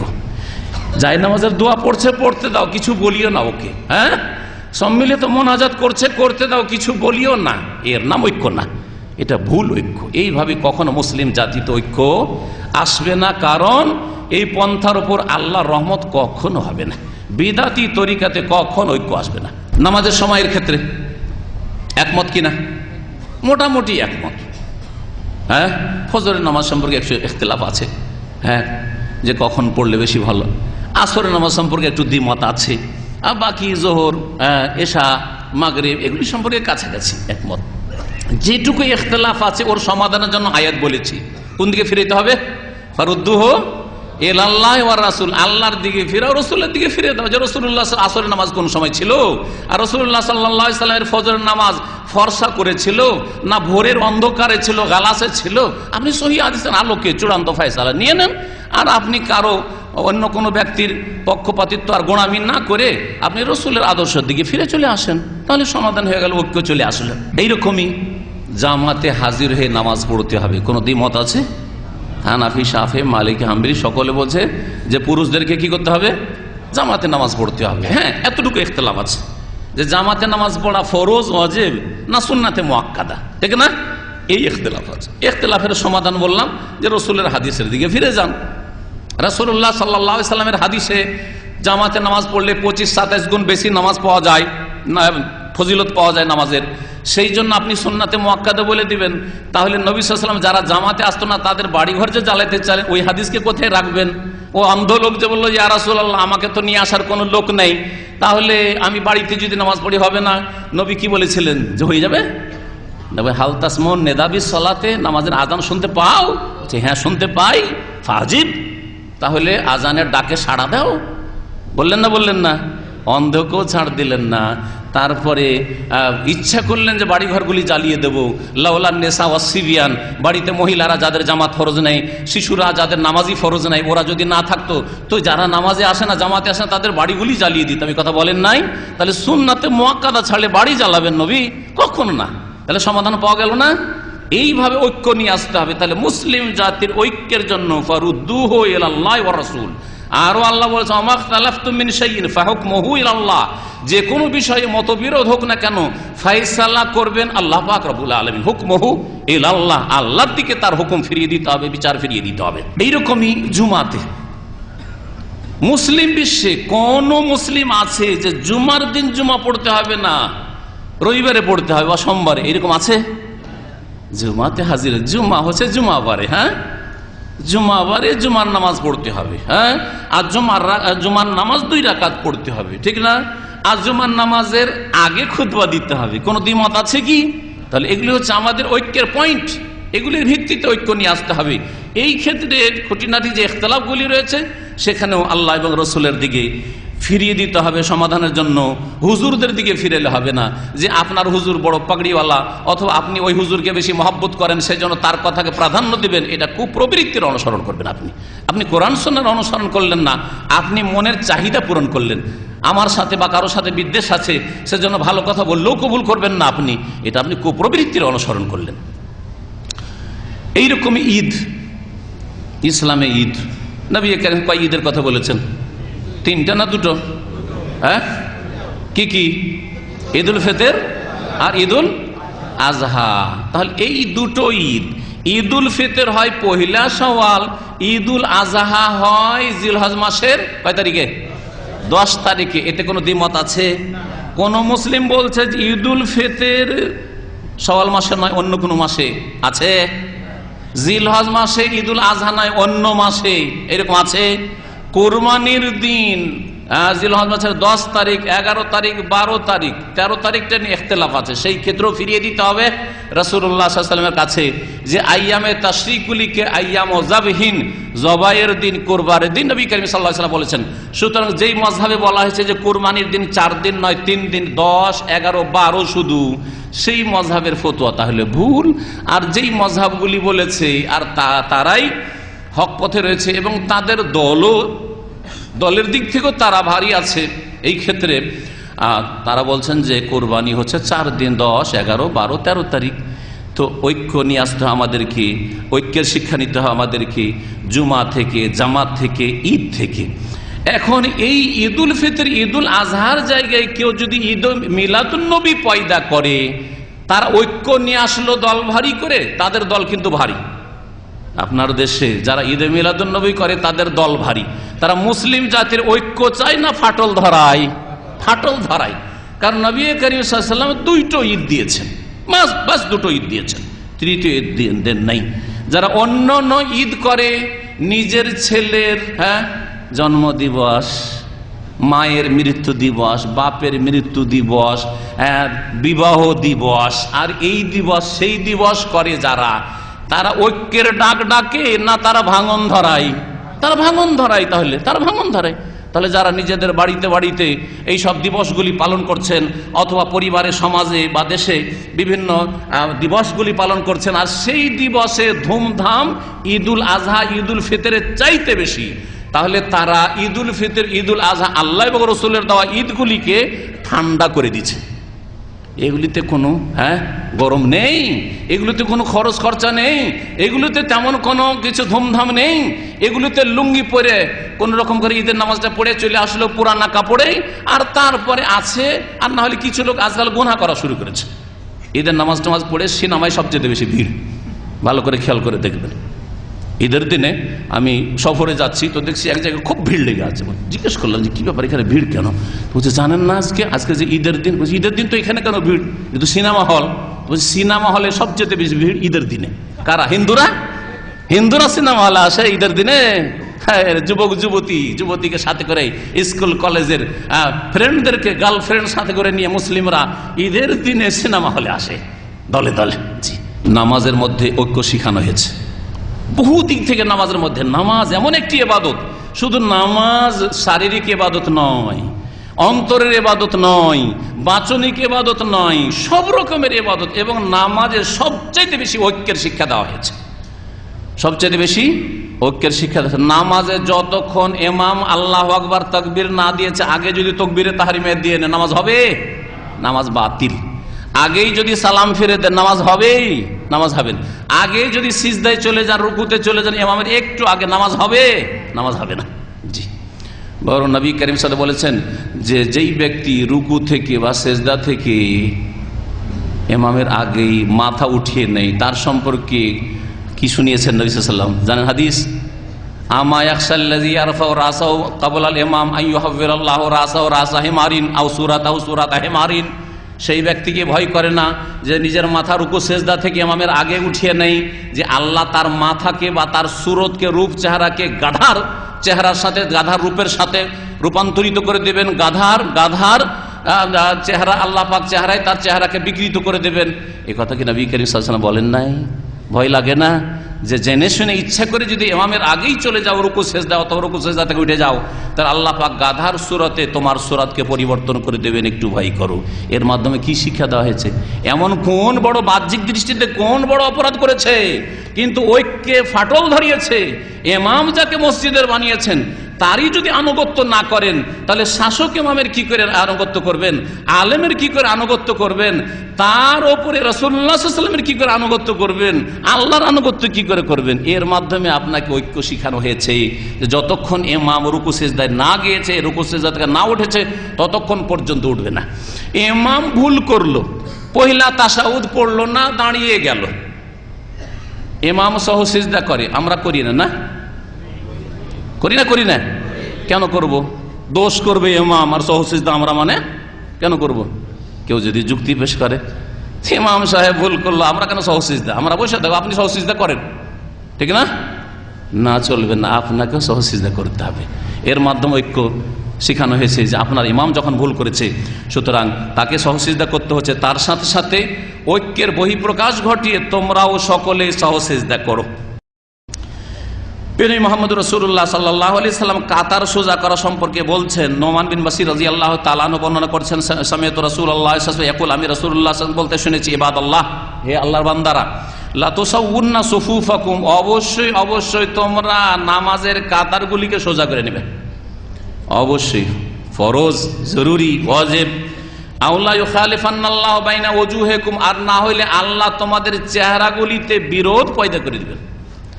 চেহারায় বিরোধ পয়দা করে দাও, এখানে চেহারা বলতে কোন কোন ভাষ্যকারগণ বলেছেন বাইনা কুলুবিকুম, তোমাদের অন্তরে আল্লাহ ফাটল ধরিয়ে দিবেন। আর এটা বাস্তব সত্য। কাতার যদি সোজা না থাকে আর কাতারে কাতারে না মিলানো হয়, দূরে দূরে ছটকে ছটকে যারা নামাজ পড়ে, শয়তান পাশে নিয়ে কিছু লোকেরা নামাজ পড়ে আছেন আমাদের দেশের কিছু লোকেরা, ও পাশে এত অ্যালার্জি শরীরে থাকে যে নামাজে আসলে কমপক্ষে আধা দূরে থাকবে, ঠিক না? দূরে থাকবে, কাছে ভিড়বে না, লাগছে হ্যাঁ অ্যালার্জি। আর শয়তানকে সুযোগ দিচ্ছে, কারণ নবী করিম সাল্লাল্লাহু আলাইহি ওয়াসাল্লাম বলেছেন যে শয়তানকে আমি দেখতে পাচ্ছি তোমার কাতারে কাতারে ফাঁকা জায়গায় ঢুকছে, ফাঁকা জায়গায় শয়তান ঢুকছে, ও শয়তানকে ঢুকাবে। যারা নামাজে পাশে শয়তানের নামাজ পড়তে চায় তাদের নামাজ কেমন হয় বলেন যদি?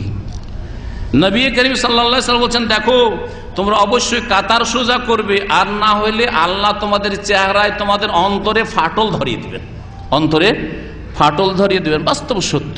পাশের লোকটি যদি আপনার সাথে সেটে না আসে বা কাতারে আগে পিছে হয়ে থাকে, তো আপনার অন্তরে ঘৃণা ছড়াবে না ছড়াবে না? হ্যাঁ, আপনার অন্তরে ঘৃণা হবে। ও চাইবে যেন তার মতো হন, আর আপনি চাইছেন যে আপনার মতো হোক। ফাটল ধরে না ধরে না? স্বাভাবিক ফাটল ধরে, স্বাভাবিক মনক্ষুণ্ণ হয়। এখান থেকে ফাটল শুরু হইল। হ্যাঁ, যদি কাছে না আসতে চায়, আপনি ওকে বলছেন যে একটু সেটে যান, না সাঁটতে চাই না, তা আপনার অন্তরে একটু ঘৃণা ছড়াবে ছড়াবে না? তার অন্তরে ঘৃণা, আপনার মনে তখন কি হলো? অসুয়াস আসলো যে আমাকে ঘৃণা করে, আমার শরীরের সাথে শরীর মেলাতে চাই না, বা আমার কাছে ভিড়তে চাই না। ফাটল ধরবে না ধরবে না? নবী সত্য কথা বলেছেন। তাই নামাজের কাতার সোজা করার মাধ্যমে এবং কাতারে কাতার মেলানোর মাধ্যমে ঐক্যের শিক্ষা দেওয়া হয়েছে। বুখারী মুসলিমের হাদিস। আব্দুল্লাহ বিন উমর রাদিয়াল্লাহু তাআলা আনহু হতে বর্ণিত এই নামাজের ক্ষেত্রে নবী বলছেন, আকিমু সুফুফ, তোমরা কাতারগুলিকে আকিমুস সুফুফ সোজা করো, ওয়াহাজু বাইনাল মানাকিবে, আর কাঁধগুলিকে তোমরা বরাবর করে নাও, ওয়াসুদ্দুল খালা, ছিদ্রগুলিকে বন্ধ করে দাও, ওয়ালিনু বিআইদি ইখওয়ানিকুম, আর তোমরা তোমাদের পাশের ভাইদের পাশে নম্রতা অবলম্বন করে নরম হয়ে যাও। অনেকে যে জায়গা নিয়েছে এমন টাইট হয়ে দাঁড়িয়ে আছে, একটা লোক বেচারা একটু জায়গা পেয়েছে, ঢুকে অশান্তিতে পড়ে গেছে, হচ্ছে না, একটু নরম হচ্ছে না। কিন্তু একটু নরম হয়ে গেলেই কাজ হয়ে যায় না? একটু যদি নরম হয়ে যান তাহলে কিন্তু বেচারা জায়গা পেয়ে যায়।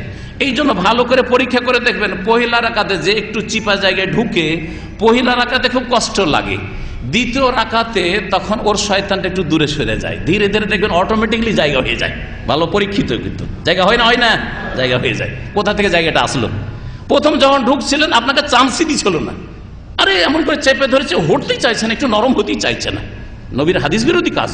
আরে নরম হয়ে যান, প্রথমখানে নরম হয়ে যান না, দ্বিতীয় রাকাতে গিয়ে সেজদায় গিয়ে তারপরে সেজদা থেকে উঠে একটু নরম হয়েছে, তখন আপনি একটু স্বস্তি লাভ করেছেন যে একটু জায়গা পেলাম, ঠিক না? জি হ্যাঁ।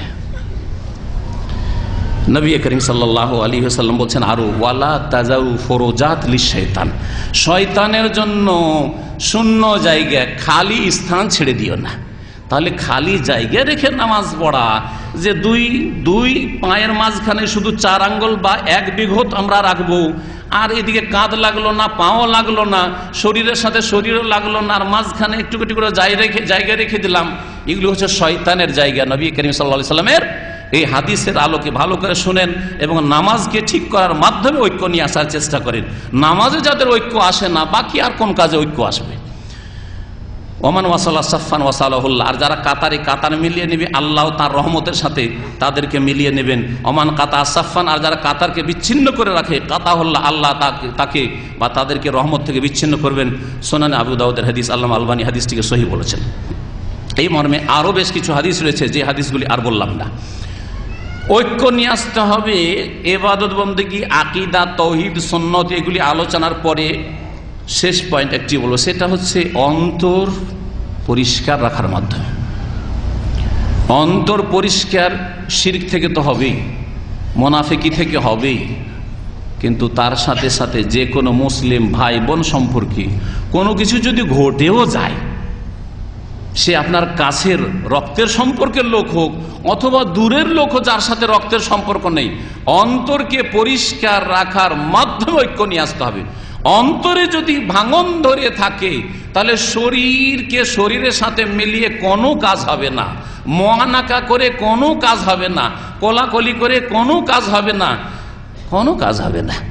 পাশাপাশি একসাথেই চাকরি করেন, একসাথে ডিউটি করেন, একসাথে 3 বার করে খাওয়া দাওয়া করেন, তারপরে যদি অন্তরে মিল না থাকে, একই রুমে বাস করেন 10 বছর ধরে, তারপরে অন্তরে ফাটলের কারণে আপনাদের মধ্যে ঐক্য নেই।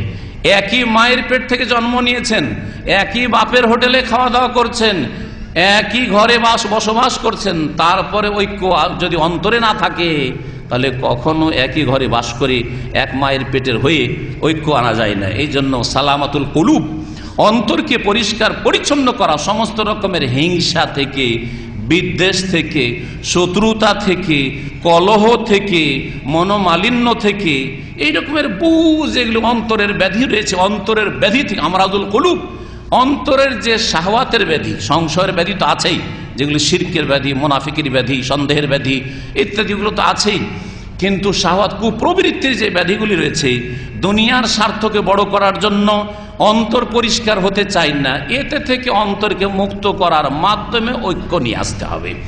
এই মর্মে সূরায়ে শুআরার আয়াত নম্বর 88, 89 আল্লাহ পাক ইরশাদ করেছেন, ইয়াউমা লা ইয়ানফাউ মালুন ওয়ালা বানুন ইল্লা মান আতাল্লাহ বিকলবিন সালিম। স্মরণ করো, আল্লাহ পাক বলছেন যে দেখো ওই দিনকে, যেই দিন না কারো ধন সম্পদ কাজে আসবে, আর না ছেলে মেয়েরা কাজে আসবে, সন্তানরা কাজে আসবে, কিছুই কাজ আসবে না, ধন জন কোনো কিছুই কাজে আসবে না সেই দিনে, কিয়ামতের দিনে। ইল্লা মান আতাল্লাহ বিকলবিন সালিম, তবে কাজে আসবে ওই লোকদের আকীদা, আমল এবং চলাফেরা যারা সুস্থ অন্তর নিয়ে, ব্যাধিমুক্ত অন্তর নিয়ে, কলবে সলিম নিয়ে আল্লাহর সামনে হাজির হবে। কলবে সলিমের আল্লাহ পাক রব্বুল আলামিন প্রশংসা করেছেন। তাহলে কিয়ামতের দিনে একমাত্র আপনার অন্তর যদি সাফ থাকে, শিরক থেকে পরিষ্কার, কুফরি থেকে পরিষ্কার, মুনাফিকি থেকে পরিষ্কার পরিচ্ছন্ন, আপনার কলহ বিবাদ থেকে পরিষ্কার পরিচ্ছন্ন, হিংসা বিদ্বেষ থেকে পরিষ্কার পরিচ্ছন্ন, আপনার শত্রুতা থেকে, যে কোনো দুনিয়ার স্বার্থকে বৃহৎ করে দেখা থেকে পরিষ্কার পরিচ্ছন্ন, এইরকম যদি মুক্ত থাকে অন্তর, তাহলেই সেই অন্তরওয়ালাই সফল কাম হবে কিয়ামতের দিনে। আল্লাহ পাক কোরআনে কারীমের এই দুটো আয়াতে বলেছেন। আবু হুরায়রা রাদিয়াল্লাহু তাআলা আনহু থেকে বর্ণিত প্রিয় নবী মুহাম্মদ রাসূলুল্লাহ সাল্লাল্লাহু আলাইহি ওয়াসাল্লাম বলছেন, লা তাহাসাদু, দেখো মুসলিমরা তোমরা কেউ কারো হিংসা করিও না, ওয়ালা তানাজাসু, আর তোমরা দালালি ব্যবসা করিও না। দালালি করলে ঝগড়া লাগে। দালালি করা বুঝেন? হ্যাঁ, গরুর হাটের দালাল বুঝেন না আপনারা? বুঝেন না? এখানে গাড়ির হারাজগুলো, এখানে তো আসার পর হারাজ বুঝছেন, মানে ওই সেকেন্ড হ্যান্ড গাড়ি যেখানে বিক্রি হয়, ওখানে খুব দালালি চলে, ওখানে খুব দালালি, সাদা লোককে ফাঁসিয়ে দিবে। জি, তো এই দালালি হারাম। জি, একটা সাদা লোক কেনার জন্য যাচ্ছে, সরাসরি যেই ব্যক্তি গাড়ি বিক্রি করছে তার সাথে যদি কথা হয় তো খুব সহজ, কিন্তু মাঝখানে যদি দালাল লেগে যায়, হ্যাঁ, দালাল দিল দাম বাড়িয়ে, আপনি তো দেখলেন যে গাড়িটা তো আমার হাতছাড়া হয়ে যাবে, আসলে ও নিবে না, শুধু বাড়িয়ে দিয়ে হইটে গেল আর আপনাকে ফাঁসিয়ে দিল। জি, দালালি করা হারাম শরীয়তে, দালালির রিজিক হারাম, দালালি করতে নবী করিম সাল্লাল্লাহু আলাইহি ওয়াসাল্লাম নিষেধ করেছেন। ওয়ালা তাবাগাদু, তবে দিক নির্দেশনা, কেউ বাজার বুঝে না, কেউ হয়তো গাড়ি সম্পর্কে জানে না বা গরু সম্পর্কে জানে না, কোরবানি খাসি কিনবে জানেন না, আপনি ওর সহযোগিতা করলেন আল্লাহ সন্তুষ্টির জন্য আর মুসলিম ভাইয়ের উপকার হিসাবে, সেটা আলাদা। কিন্তু দালালি আপনার ব্যবসা পেশা, এর মাধ্যমে আপনি কমিশন নিচ্ছেন, আপনি এসব কাজ জায়েজ নয়। ওয়ালা তাবাগাজু, আর পরস্পর বিদ্বেষ রেখো না। ওয়ালা তাদাবারু, আর কেউ কারো সাথে কথাবার্তা বন্ধ রাখিও না। কথা বন্ধ করে দিলেন, সামান্য একটু কিছু ঝগড়া হয়েছে, দিলেন কথা বন্ধ করে, আর কথাই বলবো ওর সাথে যোগাযোগই রাখবো না। এই জন্য শরীয়তের বিধান হচ্ছে যে মহব্বত করলেও মধ্যম পন্থা অবলম্বন করেন, আর শত্রুতাতেও মধ্যম পন্থা অবলম্বন করেন। হ্যাঁ, আহবে হাবিবা কাহাউন আম্মা আসাইয়াকুনা বাগীজাকা ইয়াউমাম্মা ওয়া আবগাদ বাগীজাকা ইয়াউমাম্মা আসাইয়াকুনা হাবিবাকা ইয়াউমাম্মা। তিরমিজিতে হাদিসটি রয়েছে। তো তাতে বলা হয়েছে যে যাকে তুমি ভালোবাসো, একবারে যেটাকে একবারে সাধারণ ভাষায় বলা হয় যে লুঙ্গি খুলে ভালোবাসবেন না। বুঝা যাচ্ছেন? মানে এমন ভালোবাসা যে ওর বাড়িতে খেলে ওর বাড়ি গিয়ে হাত ধন, এটা যে বলা হয়। ওকে ছাড়া দিনে 10 বার 20 বার টেলিফোন করতে হবে, ওকে ছাড়া আপনার কোনো কাজই হবে না, ওই সব কিছু আপনার, এরকম ভালোবাসা বাসবেন না। এটা আপনার জন্য আসাইয়া কোনা বাগীজাকা ইয়াউমাম্মা, হতে পারে সে আপনার কখনো শত্রু হয়ে যাবে, তখন খুব খারাপ লাগে, কষ্ট লাগবে। একে এত ভালোবেসেছিলাম, এর জন্য এত ত্যাগ স্বীকার করেছি, আর সে আমার আজকে শত্রুতা করছে, খুব খারাপ লাগবে। আর যাকে আপনি যদি কেউ কাউকে খারাপও লাগে দেখতে, অত খারাপ মনে করিয়েন না, কারণ হতে পারে আসাই এখন হাবিবাকা ইয়াউমাম, একদিন আপনার ভালোবাসার পাত্রে পরিণত হবে, ভালোবাসতে হবে হয়তো। সুতরাং শত্রুতা তো মধ্যম পন্থা অবলম্বন করবেন, বরং শত্রুতা করবেন না। কেন শত্রুতা করবেন? এই আল্লাহর শত্রু সে শত্রু হইতে পারে, রসুলের দুশ্মন আপনার দুশ্মন হইতে পারে। আমি মনে করি আল্লাহ পাক আপনাদের সকলকে তৌফিক দান করেন, আর আপনাদের আগে আল্লাহ পাক আমাকে তৌফিক দান করেন যে আল্লাহর দুশ্মন ছাড়া, রসুলের দুশ্মন ছাড়া কেউ আমাদের দুশ্মন নাই। বোঝা গেছে? এইভাবে আমাদের ঐক্য নিয়ে আসতে হবে যে আল্লাহর দুশ্মন সে আপনার দুশ্মন, যে রসুলের দুশ্মন সে আপনার দুশ্মন। তাছাড়া দুনিয়ার খাতিরে কোনো কিছু হতে পারে, এখানে মনে রাখবেন যে এটা শয়তানের পক্ষ থেকে। শয়তান কামিয়াব হতে চাইছে, শয়তানকে কামিয়াব হতে দেবেন না। নবী করিম সাল্লাল্লাহু আলাইহি ওয়াসাল্লাম বলছেন যে ওয়ালা ইয়াবিউ বাযুহু আলা বাইয়ে বাজ, একজন বিক্রি করছে আর কথাবার্তা পাকা হয়েছে, একটা মাছ কিনছে আর কথাবার্তা পাকা হয়েছে, টাকা দিতে যাচ্ছে, কত দাম হইলো? বলছে 100 টাকা, আমি 150 টাকা দেব। ফট করে টাকা দিয়ে কিনে নিয়ে চলে আসলেন, ঝগড়া হবে না? হবে না? মারামারি শুরু হয়ে যাবে। হ্যাঁ, আমি কথা পাকা করেছি, তুমি কেন কাজ করো? জমি জায়গা কেনার ক্ষেত্রে, বিবাহ শাদীর ক্ষেত্রে কথাবার্তা পাকা হয়ে গেছে, আর তারপর জানছেন যে ওদের কথাবার্তা একেবারে পাক্কা হয়ে গেছে বিয়ের, আর তারপরে একটা ওর চাইতে ভালো ছেলে, ডাক্তার অথবা ওর চাইতে ভালো সিনিয়র, ওর চাইতে বেশি ইনকাম করে, ওর চাইতে বেশি আকর্ষণীয় পাত্র নিয়ে এসে পেশ করে দিলেন যে আপনার মেয়েটার অমুক জায়গায় কথা করে নিয়েছেন, বিবাহটাকে ভেঙে দেন, আমি ভালো ছেলে নিয়ে এসেছি। এটা জায়েজ নয়, এটা জায়েজ নয়। নবী করিম সাল্লাল্লাহু আলাইহি ওয়াসাল্লাম এগুলোর মাধ্যমে অন্তরে ফাটল ধরবে, শত্রুতা পয়দা হবে। সুতরাং এইসব কাজ করতে নিষেধ করেছেন। অকুনু ইবাদাল্লাহি ইখওয়ান, আল্লাহর বান্দারা তোমরা ভাই ভাই হয়ে যাও। তারপরে বলছেন আল মুসলিম আখুল মুসলিম, মুসলিম মুসলিমের ভাই, মুসলিম মুসলিমের ভাই। মনে রাখবেন যারা বিদাত করে কিন্তু বড় শিরকে পৌঁছে না, তারাও আমাদের ভাই। ভালো করে শুনুন, তারাও আমাদের দ্বীনি ভাই, কারণ তাদের ইসলাম আছে। যখন ইসলাম আছে, মুসলিম আমাদের ভাই। কিন্তু একজন সহি আকীদার অনুসারী, কোরআন সুন্নাহর অনুসারী, সুন্নতের পাবন, পরহেজগার, 5 ওয়াক্ত নামাজি, সহি তরিকায় নামাজ পড়ে, সে আপনার কাছের ভাই নিঃসন্দেহ। এর ভিত্তিতে যে রাসূলুল্লাহ সাল্লাল্লাহু আলাইহি সাল্লামের সে বেশি অনুসারী, কিন্তু প্রত্যেক মুসলিমের সাথে আমাদের ভ্রাতৃত্ব আছে। আল মুসলিম আখুল মুসলিম। আমাদের মধ্যে এই সংকীর্ণতা থাকবে না যে একজন রফেদান করে না সেই জন্য আমার সাথে কোনো শত্রুতা নেই। সে যদি এই ইখতিলাফে কুপ্রবৃত্তির অনুসরণ না করে, গায়ের জোর না দেখায়, দলিল তার উপর স্পষ্ট হয়নি সেই জন্য করে না, তাহলে কোনো অসুবিধা নেই। কিন্তু দলিল পাওয়ার পরেও গায়ের জোরে সে মানবে না, এটা ভুল পথ। আরো বলছেন লা ইয়াজলিমু, সুতরাং মুসলিম যখন ভাই তারপরে জুলুম করবে না। ওয়ালা ইয়াখযুলুহু, তাকে অপদস্থ লাঞ্ছিত করবে, অসহায় ছেড়ে দেবে না। ওয়ালা ইয়াহকিরুহু, আর তাকে তুচ্ছ মনে করবে না। আত-তাকওয়া হাহুনা, আল্লাহ ভীরুতা তাকওয়া অন্তরে আছে। ওয়ায়ুশিরু ইলা সাদরিহি সালাসা মাররাত, 3 বার কেউ অন্তরের দিকে ইশারা করলেন, ইঙ্গিত করলেন যে আত-তাকওয়া হাহুনা, আত-তাকওয়া হাহুনা, আত-তাকওয়া হাহুনা, আল্লাহ ভীরুতা এখানে রয়েছে। বিহাসবি ইমরি মিনাশ শার, মানুষের পাপের জন্য বা বদ হওয়ার জন্য এতটাই যথেষ্ট, খারাপ লোক হওয়ার জন্য এতটাই যথেষ্ট, আইয়াহকে রাখাল মুসলিম, যে কোনো মুসলিম ভাইকে তুচ্ছ মনে করবে, ছোট মনে করবে, ঘৃণা করবে যে সে আমার চাইতে ছোট, সে আমার চাইতে কম এলিম রাখে, সে আমার চাইতে কম আমল করে, সে আমার চাইতে দাওয়াতের কাজ কম করতে পারে, ইত্যাদি ইত্যাদি। সে আমার চাইতে শিক্ষায় কম, পয়সায় কম বা মান সম্মানে কম, ইত্যাদি ইত্যাদি যে কোনো কারণে হোক না, কোন মুসলিমকে তুচ্ছ মনে করা সবচাইতে বদলোকের কাজ। বিহাসবে ইমরি মিনাশ শার আন ইয়াহকিরা আখাহুল মুসলিম, মুসলিম ভাইকে তুচ্ছ মনে করা মানুষের খারাপ হওয়ার জন্য, বদলোক হওয়ার জন্য যথেষ্ট। কুল্লুল মুসলিম আল মুসলিম হারামুন দামুহু ওয়া মালুহু ওয়া ইরদুহু, প্রত্যেক মুসলিমের ওপর অন্য মুসলিমের রক্ত, ধন সম্পদ, জান, ইজ্জত, আবরু সবকিছুই হারাম। সহিহ মুসলিমের হাদিস। সম্মানিত ভাতৃমণ্ডলী, নবী করিম সাল্লাল্লাহু আলাইহি সাল্লামের এক সাহাবীর ঘটনা রয়েছে মুসনাদ আহমদে এবং হাদিসের সনদ সহি, হাদিসের সনদ সহি। সিলসিলা জাইফার ভূমিকাতে নিয়ে এসেছেন, যদিও আল্লামা আলবানী সিলসিলা জাইফার ভূমিকাতে নিয়ে এসেছেন, কিন্তু ভূমিকা স্বরূপ সেটা নিয়ে এসেছেন, সেজন্য হাদিসটি তিনি সহি বলেছেন। হাদিস আসলে জয়ীফার যে নাম্বার শুরু হয়েছে ওর মধ্যে আসে না, এজন্য সেটা জয়ীফ হাদিস নয়। যেই হাদিসে রয়েছে লম্বা হাদিস, সংক্ষেপে বলছি শুধু। নবী করিম সাল্লাল্লাহু আলাইহি ওয়াসাল্লামের সাহাবায়ে একদিন বসেছেন, আনাস বিন মালিক বলছেন, আর হঠাৎ করে নবী সাল্লাল্লাহু আলাইহি ওয়াসাল্লাম বললেন, ইয়াতলু আলাইকুমুল আনা রাজুলুম মিন আহলিল জান্নাহ, এখনই একজন জান্নাতি লোক তোমাদের সামনে আগমন করবে। ফাতালা রাজুলুম মিনাল আনসার, আনসারি একজন লোক আসলো। এমন লোক একেবারে অপরিচিত সাধারণ লোক। তানতেফুল্লাহিয়াতুহু মিন ওয়াজুহি, উজুর পানি টপ টপ করে পড়ছে, মানে এমন চাকচিক্যতাও নেই, চিরুনি ব্যবহার করেন না, আর পরিষ্কার পরিচ্ছন্ন অত না, একেবারে সাধারণ মানুষ, মোটা খাওয়াই মোটা বুঝে এইরকম ধরনের লোক। কিন্তু সেই ব্যক্তি জান্নাতি। নবী করিম সাল্লাল্লাহু আলাইহি সাল্লামের কথা ওর উপর ফিট হচ্ছে। এবং জুতা ওয়াকাত তাআল্লাকা নালাইহি ফি ইয়াদিহি শিমাল, বাম হাতে জুতা স্যান্ডেল হাতে নিয়ে আছে, জুতা স্যান্ডেল হাতে নিয়ে খালি পায়ে হাঁটছে। আবার যখন আগামীকাল হইল, নবী সাল্লাল্লাহু আলাইহি ওয়াসাল্লাম বলছেন মিসলা যালিকা, এইরকমই, যে এখনই তোমাদের সামনে একটা জান্নাতি লোক আসবে। ওই লোকটি আবার এসছে। এইভাবে তৃতীয় দিন, ফালাম্মা কানা লিয়াউমুস সালিস কালা নবী মিসলা মাকালাতিহি আইজান, তৃতীয় দিনও নবী সাল্লাল্লাহু এই কথা বললেন, ইয়াতলু আলাইকুম রাজুলুম মিন আহলি জান্নাতি, আজকে এক্ষুনি তোমাদের সামনে একটা জান্নাতি লোক আসছে। ওই লোকটি আবার ওইরকম অবস্থায় আসলো।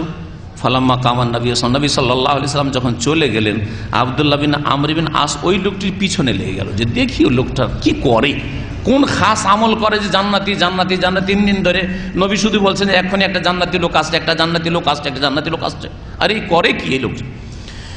আব্দুল্লাহ বিন আমর বিন আস বললেন যে ইন্নী লাহাইতু আবি, মিছামিছি একটু বললেন, মিথ্যার আশ্রয় নিলেন, একটু বললেন যে আমি আমার বাপের সাথে আজকে একটু ঝগড়া হয়ে গেছে, যার ফলে বাড়িতে আর রাত্রে যাব না, 3টা দিন যাক, আমার আব্বার রাগটাও ঠান্ডা হোক, আর আমারও মনটা খারাপ আছে, তারপরে এই জন্য তোমার বাড়িতে থাকবো।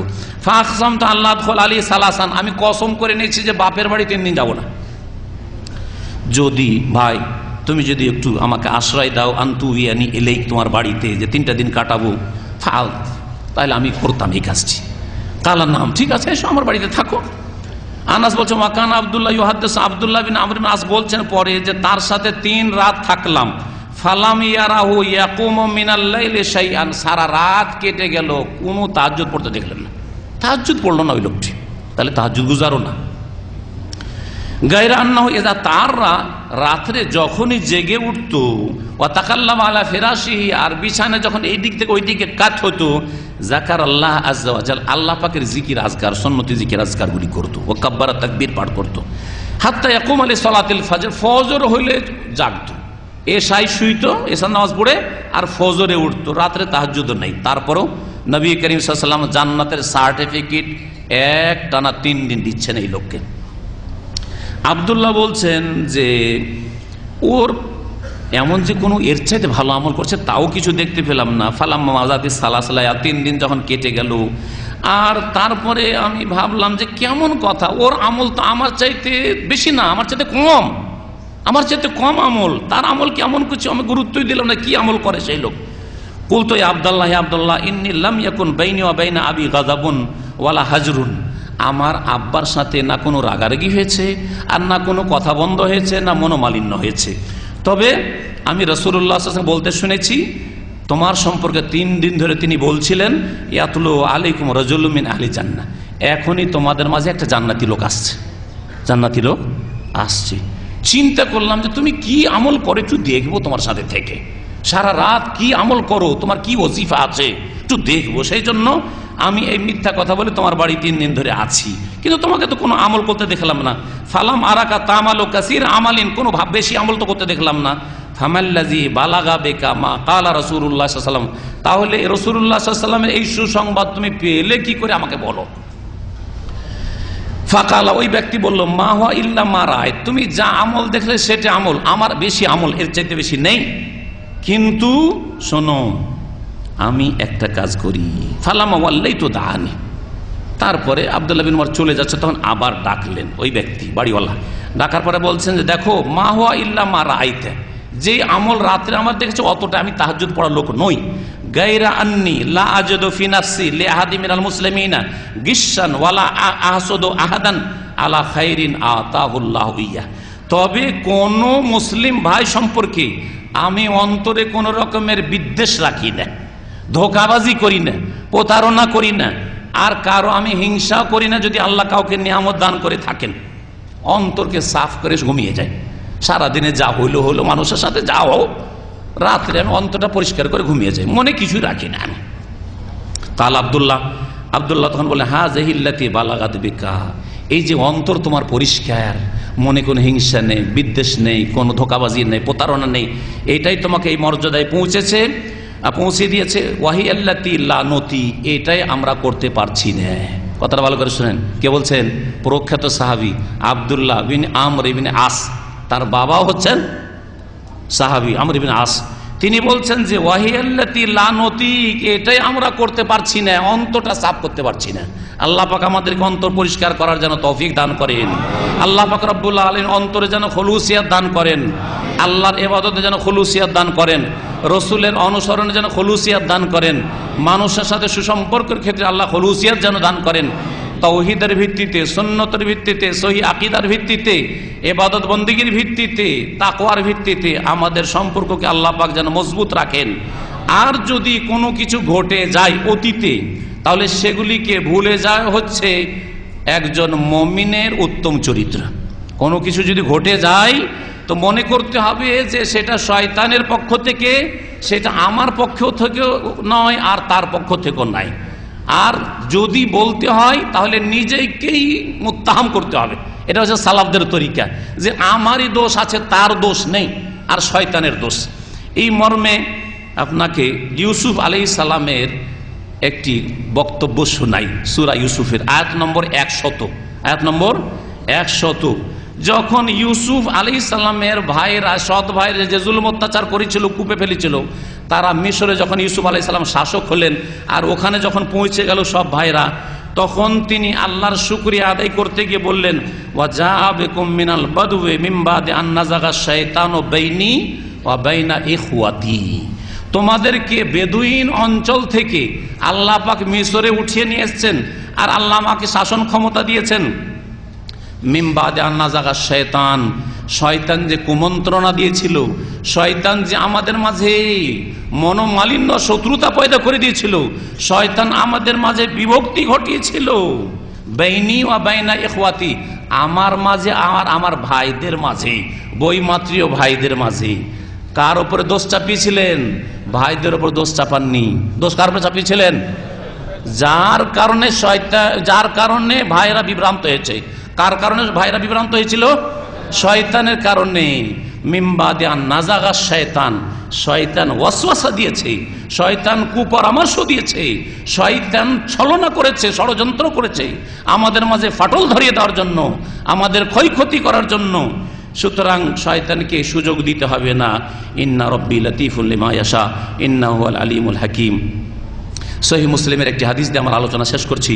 জাবির ইবনে আব্দুল্লাহ রাদিয়াল্লাহু তাআলা আনহু থেকে বর্ণিত, তিনি বলছেন, সামিআতু নবী সাল্লাল্লাহু আলাইহি ওয়াসাল্লাম ইয়াকুল, আমি নবী করিম সাল্লাল্লাহু আলাইহি ওয়াসাল্লামকে বলতে শুনেছি, ইন্নাশ শায়তানা কাদ আয়েসা, শয়তান নিরাশ হয়ে গেছে, আইয়াবুদাহুল মুসাল্লুনা ফি জাজিরাতিল আরব, যে দেশে, এই আরব দেশে, মক্কা মদিনার দেশে, আরব উপদেশে, আরব উপমহাদেশে, যেটা বলা হচ্ছে আরব উপদ্বীপ, বলছে আরব, এটাকে শিবহুল জাজিরা উপদ্বীপ, আরব উপদ্বীপে শয়তান নিরাশ হয়ে গেছে যে মুসল্লিরা, মুসলিমরা মূর্তি পূজা করবে। যে মূর্তি পূজা 1400 বছর আগে করেছে কাবার চারিদিকে আর বাড়িতে বাড়িতে করেছে। ইসলাম আসার পরে রাসূলুল্লাহ সাল্লাল্লাহু আলাইহি ওয়াসাল্লাম উম্মত মুসল্লি নামাজিরা আবার মূর্তি পূজার দিকে ফিরে যাবে, এই বিষয় থেকে শয়তান নিরাশ হয়ে গেছে। শয়তান আর কোনো চান্স পাবে না, কোনো সুযোগ সুবিধা পাবে না। নিশ্চয়তা দান করেছেন নবী করিম সাল্লাল্লাহু আলাইহি ওয়াসাল্লাম যে আরব উপদ্বীপে কোনদিন মূর্তি পূজা আর কখনো হবে না। ওয়ালাকিন, কিন্তু একটা কাজ শয়তান করতে থাকবে, আরব দেশে করতে থাকবে, মক্কাতেও করতে থাকবে, মদিনাতেও করতে থাকবে, সব জায়গায় করতে থাকবে। সেটা হচ্ছে ওয়ালাকিন ফিত তাহরিশে বাইনাহুম, মুসল্লিদের মাঝে, নামাজিদের মাঝে, ধার্মিকদের মাঝে শিরিক তো ঢোকাতে পারবে না, কিন্তু আপোষে লড়াতে থাকবে। আবার কি করতে থাকবে? ফিত তাহরিশে বাইনাহুম, ঝগড়া বাঁধাইতে থাকবে, দ্বন্দ্ব কলহ বিবাদ সৃষ্টি করার সুযোগ নিতে থাকবে। কে সুযোগ নিতে থাকবে? ইন্না শয়তান, শয়তান। এটা শয়তান সুযোগ নেই। সুতরাং আমাদের জ্ঞানী হওয়ার পরিচয় হচ্ছে, আর আমাদের চরিত্রবান হওয়ার পরিচয় হচ্ছে, আর আমাদের একজন ভালো মানুষ হওয়ার পরিচয় হচ্ছে। আর বিশেষ করে যদি আলেম সমাজ হই, বিশেষ করে দায়ী ভাইরা হন, তাহলে অন্তর থেকে আল্লাহ পাকের কাছে দোয়া করি যে আল্লাহ পাক রব্বুল আমাদের অন্তরকে যেন স্থায়ীভাবে যতদিন দুনিয়ায় থাকবো আল্লাহ পাক রব্বুল আলামিন পরস্পরের সাথে মিলিয়ে দেন, একত্রিত হওয়ার আল্লাহ পাক তৌফিক দান করেন। অন্তরে আল্লাহ পাক রব্বুল আলামিন যেন কোনো রকমের এমন কোনো শয়তানকে কুমন্ত্রণা ওয়াসওয়াসা দেওয়ার সুযোগ না করে দেন। আল্লাহ পাক রব্বুল শয়তানকে যেন আমাদের থেকে দূরে রাখেন। আল্লাহ পাক আমাদের অন্তরকে যেন পরিষ্কার পরিচ্ছন্ন রাখেন। আল্লাহ পাক রব্বুল আলামিন আমাদেরকে জান্নাতে যেমন আল্লাহ রব্বুল আলামিন সহি সালামত অন্তর নিয়ে নাজানা মাফি সুদুরহিম মিন গিল, দুনিয়ায় যদি কোনো ঝগড়া বিবাদও হয় আর তারপরে দুইজনই জান্নাতে গেছেন, দুইজনে কোনো ঝগড়া হয়েছে আর তারপরে মিলার আর সুযোগ হয়নি আর দুইজনে জান্নাতে গিয়েছেন, আল্লাহ কোরআন এখানে বলছেন যে দুনিয়ার কলহ বিবাদ অনেকের সাথে মনের মিল হয় না, জান্নাতে গিয়ে আল্লাহ পাক অন্তর থেকে সব উঠিয়ে ফেলে দিবেন। অন্তরে কোন রকমের কলহ বিবাদ বিদ্বেষ কিছুই থাকবে না। নাজানা মাফি সুদুরি মিন গিল্লিন ইখওয়ানান আলা সুরুরি মুতাকাবিল, ভাই ভাই হয়ে তারা উচ্চ আসনে সামনাসামনি হয়ে বসবে। ওইভাবে দুনিয়াতে আমাদেরকে চলার যেন তৌফিক দান করেন, দিনের খেদমতের তৌফিক দান করেন, একসাথে বসার আল্লাহ পাক তৌফিক দান করেন। আল্লাহ পাক রব্বুল আলামিন যেন তৌহিদ প্রতিষ্ঠা করার তৌফিক দান করেন, আল্লাহর জমিনে সুন্নত কায়েম করা যেন তৌফিক দান করেন, শিরক বিদআতকে নির্মূল করা আল্লাহ পাক যেন আমাদের সকল ভাইদেরকে তৌফিক দান করেন, সকল মুসলিমকে আল্লাহ পাক যেন তৌফিক দান করেন। আল্লাহ পাক রব্বুল 5 ওয়াক্ত সালাতের হেফাজতের আল্লাহ পাক তৌফিক দান করেন। আল্লাহ পাক রব্বুল আলামিন এই রজবের বিদআত থেকে মুসলিমদের হেফাজত করেন, শাবানের বিদআত থেকে আল্লাহ পাক মুসলিমের হেফাজত করেন, শাবানের বেশি বেশি নফল অনির্দিষ্ট রাখার আল্লাহ পাক আমাদের সকলকে তৌফিক দান করেন। আল্লাহ পাক রব্বুল আমাদের শাবানে যেন বরকত দান করেন আর সহি সালামত রমজানে যেন পৌঁছে দেন। আল্লাহ পাক রব্বুল আলামিন রমজানের আগে আল্লাহ পাক আমাদের গুনাহ খাতা যেন মাফ করে দেন, যাতে করে পাক পরিষ্কার পরিচ্ছন্ন হয়ে আল্লাহ পাকের সাথে আমরা রোজার অবস্থায় আল্লাহ পাকের ইবাদতে আমরা মিলিত হইতে পারি। আল্লাহ পাক রব্বুল আলামিন এইরকম বহু রমজান যেন আমাদের জীবনে দান করেন, সুস্থতার সাথে, ঈমানের সাথে, হেদায়েতের নিয়ামতের সাথে। আল্লাহ পাক রব্বুল দুনিয়া আখিরাতের সার্বিক কল্যাণ আমাদেরকে যেন দান করেন। যেসব ভাই বোনেরা দূর দূরান্ত থেকে এসছেন অথবা কাছে থেকে এসছেন তাদের নেক আমলকে আল্লাহ পাক যেন কবুল করেন, তাদের জীবনে আল্লাহ পাক বরকত দান করেন। যারা নিঃসন্তান রয়েছেন তাদেরকে আল্লাহ পাক নেক সন্তান দান করেন, যাদেরকে আল্লাহ পাক ছেলে মেয়ে দান করেছে তার ছেলে মেয়েদেরকে আল্লাহ পাক নেক যেন বানিয়ে দেন। আল্লাহ পাক রব্বুল আলামিন যেন আমাদের সব কিছুতে বরকত দান করেন। যেসব ভাই বোনেরা অসুস্থ রয়েছেন তাদের আল্লাহ ব্যাধি অসুস্থতা যেন দূর করে দেন, যারা বালা মুসিবতে রয়েছেন বালা মুসিবত আল্লাহ পাক যেন দূর করে দেন, যারা কর্মহীন রয়েছেন আল্লাহ পাক তাদের যেন কাজের হালাল কাজের ভালো কাজের ব্যবস্থা করে দেন। আল্লাহ পাক আমাদের সকলের রিজিকে যেন বরকত দান করেন। আল্লাহ পাক আমাদের দিনের হেফাজতের তৌফিক দান করেন, দুনিয়ার যেন আল্লাহ পাক হেফাজত করেন। রব্বানা আতিনা ফিদ দুনিয়া হাসানা ওয়া ফিল আখিরাতি হাসানা ওয়া কিনা আযাবান নার। সুবহানা রাব্বিকা রাব্বিল ইজ্জাতি আম্মা ইয়াসিফুন ওয়া সালামুন আলাল মুরসালিন ওয়াল হামদুলিল্লাহি রাব্বিল